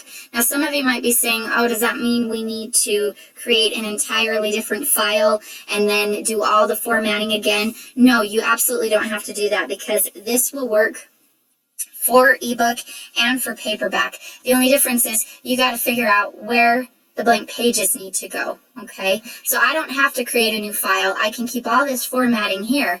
I just need to add those blank pages in, and the best way that you can do that is by logging into your Kindle Direct Publishing account. And what you're going to find is that when you upload an ebook to the ebook form, you will have a Kindle Previewer where you can see how it's going to look. The same goes for when you create a print book in your Kindle Direct Publishing account. You're going to see the print previewer right here. So I already pulled it up so that I could show you what it's going to look like. This is the exact same file I uploaded for my ebook, and so it's going to show up in here. And this is nice because chapter 1 is on the correct page. Your chapters need to be on an odd page, okay? So this is on chapter 5, and you can see the page count right here.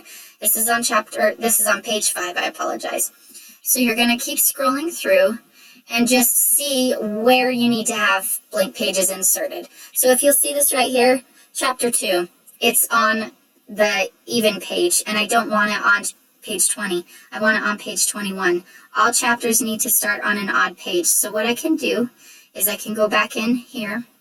I can go to chapter 2 and just click right before this chapter heading, okay? Then you're going to right click and insert section break before this paragraph right here, Okay, you click on that and boom, you've got a blank page, and it's right in between chapter 2 and chapter 1. Do you see that?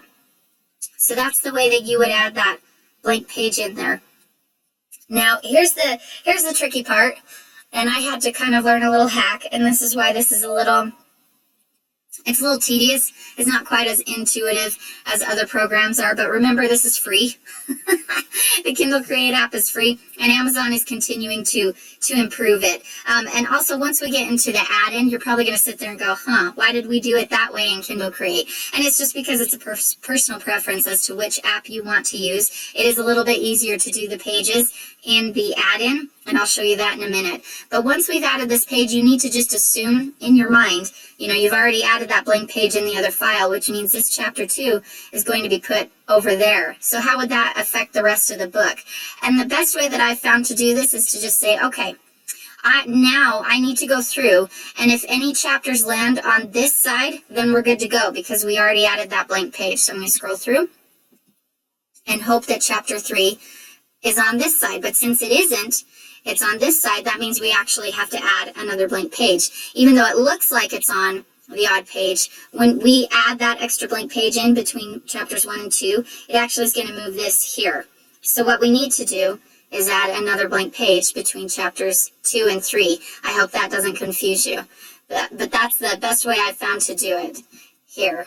So we click there, right click, insert section break before the paragraph, and then you've got another blank page there, okay? So now as we go through, I'm going to hope that the next chapters will actually start on this side, okay? Because if they don't, then we'll have to add another blank page. So you just keep scrolling. Oh, good. So that's on this side. We don't have to add another blank page. Scrolling some more. Now, chapter 5 is on this side, so we need to add another blank page. So we go in between chapters 4 and 5. We're going to add another one, okay? Then you'd go in again, and from now on, we want to make sure the chapters that are on this side stay on this side. Otherwise, we'll have to add, you guessed it, another blank page. So they need to be on the left side. Sometimes as I'm scrolling and it's tedious and I know this is silly, I'll sit there and go left, left. Oh, it was right, so I need to add another one. And then I would keep scrolling and go right, right. And then it just helps me make sure and keep track of which page needs to go where, if that makes sense at all. So once you go through and add all the blank pages that you need to, and I know it seems tedious, but it only takes, honestly, it maybe takes me 10-15 minutes. You would just save this, okay? And then you would hit publish, and you would it'll create the file you need. You'd go back into your account, you'd exit out of here, and then you would add it, okay? So you'd upload that new version with all of those blank pages that you put in there, and it'll take a little bit to load. And then you would just go through and make sure that all of the blank pages you added are correct, that you did the right thing, that all of the chapters start on an odd number. And that is very, very simple to do. And now you might be saying, okay, but what if I want to add things in and change things after a while? A lot of times if you're writing several books, you'll have to add back matter, add more books to what has already been written.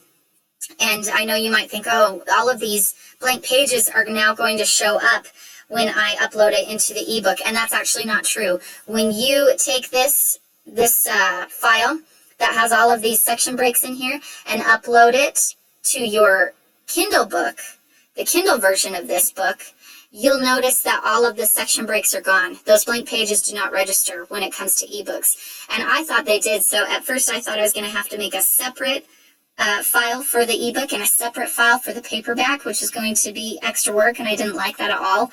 And it would be easier just to export from Scrivener.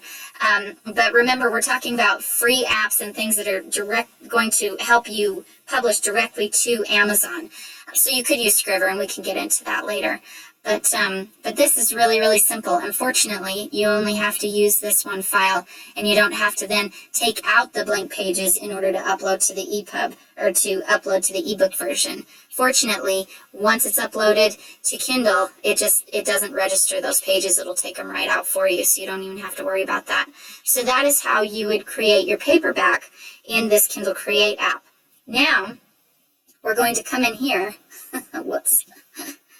And I'm going to show you, let me minimize that, here we go.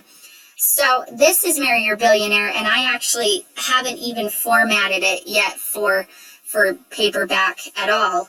I didn't format it for ebook or paperback, so it looks like this, but I had done all of my formatting in Kindle Create. I enjoy it, but I've also been monkeying around with it this way, so you'll actually get to see me do this for paperback. So what we're going to do is we're going to hit the Kindle tab, hit Get Started, and then we will continue and pick.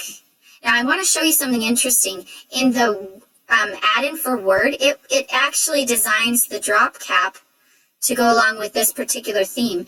In the Kindle Create, it doesn't do that. I want you to see that right there. So that's a tiny change right there. And I honestly, I like this better, but it's a personal preference. I like that cursive A right there. And I might go back in and just change things and monk with things, maybe reformat everything in here since it just doesn't take hardly any time at all. But I wanted to show you the difference there, okay?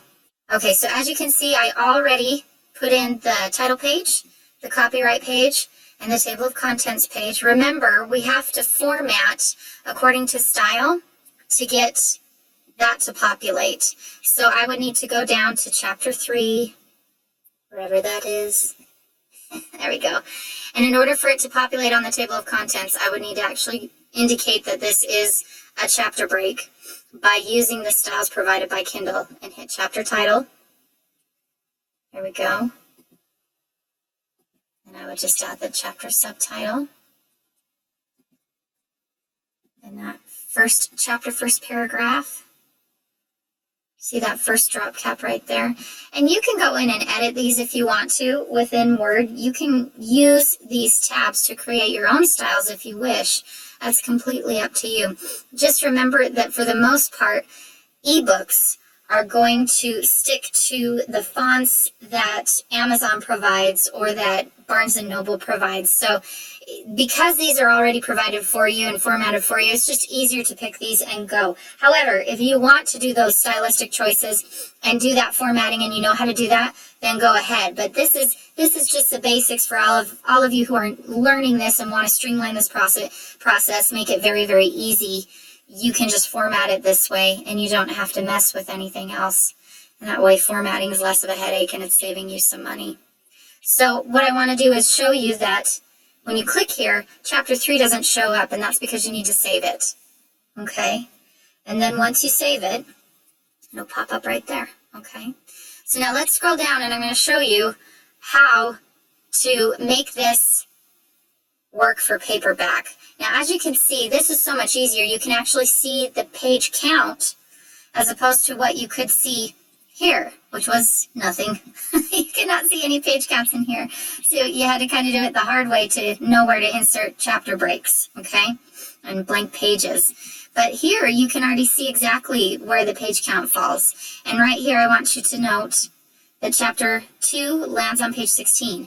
That's not what we want. We want an odd number. So the way to fix that is make sure your cursor's right here, okay, at the front of the chapter, and you are going to add a blank page right here. Just insert that blank page, and it provides that for you. So now this is on 17, and everything moved down just as it needed to.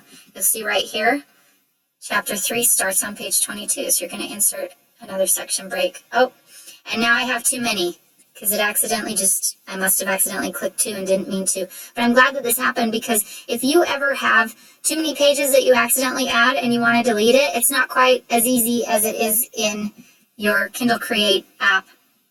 Because here you can just click it and then right click and delete the section if you need to. Unfortunately, you cannot do that here. And I was just trying to figure out what in the world was happening, why I had so many pages and how I was going to get that deleted. And you can still use these tabs. Just because you have this Kindle add-in, don't think that you're stuck there. You can use these other things to do what you need to do to format. So you're going to hit draft, and you're going to make sure that you can get rid of this section break so that this extra page isn't here. So you're just going to double click on this section break right here, and you're going to make sure you're in layout, in this page setup box, layout. Click that, hit continuous, and OK. And then it took care of that extra page. So now, if you want to see print layout again, you just hit that. Okay, so that's 22, that's page 23. All right, so it's really, really easy to do. You can see it. You don't have to upload this to your print previewer until you've got all the pages where they need to go. Now let's take a look at this. Okay, chapter 4 is on 29. If I want it to show up and populate in my table of contents, I need to indicate to the Kindle add-in that it is, in fact, a chapter break based on the style headers that they provide. Okay, and then you just format that. So it's really, really easy to do that. Now, if you were like me with some of my series where I created those really cool images that I showed you before, you could have a little chapter image here for your chapter header instead of using their themes if you want to get a little crazy with that. Unfortunately, what will happen is if you try to add this in, it's not going to populate as a table of contents. You would actually have to manually create a table of contents and manually create a hyperlinked table of contents. So let me just show you how you would do that really quickly. So let's just type in chapter 1, okay? And you would go to Insert, and you want to go to chapter 1 and make sure you hit Bookmark. And I already have this right here, kind of already made it, but I would type in chapter 1 as the bookmark name, no spaces, it won't let you do spaces, and then you click Add, okay? And then you would hit OK. This wouldn't be cancel, it would just be click Add. And then from there, you're gonna, since we've got this bookmark in place right here, you're going to go back to this manual table of contents that you're creating and create this hyperlink. Make sure you're in place in this document, and then you can click on the bookmark that you created, and there you go. And if we were to control click on this, it would take us, ta-da, right to this, okay? And sometimes it's funny about where you place it. So I actually did the bookmark right here. Didn't necessarily want it there on the chapter heading. I just did it right here to make sure that it took us to chapter 1. So that's what you can do if you decide to do a chapter header image, just a very, very cool design that you want to put in here. Just add that image, then you can create a hyperlink table of contents. And then for the paperback, you would just actually have to manually add in that, okay?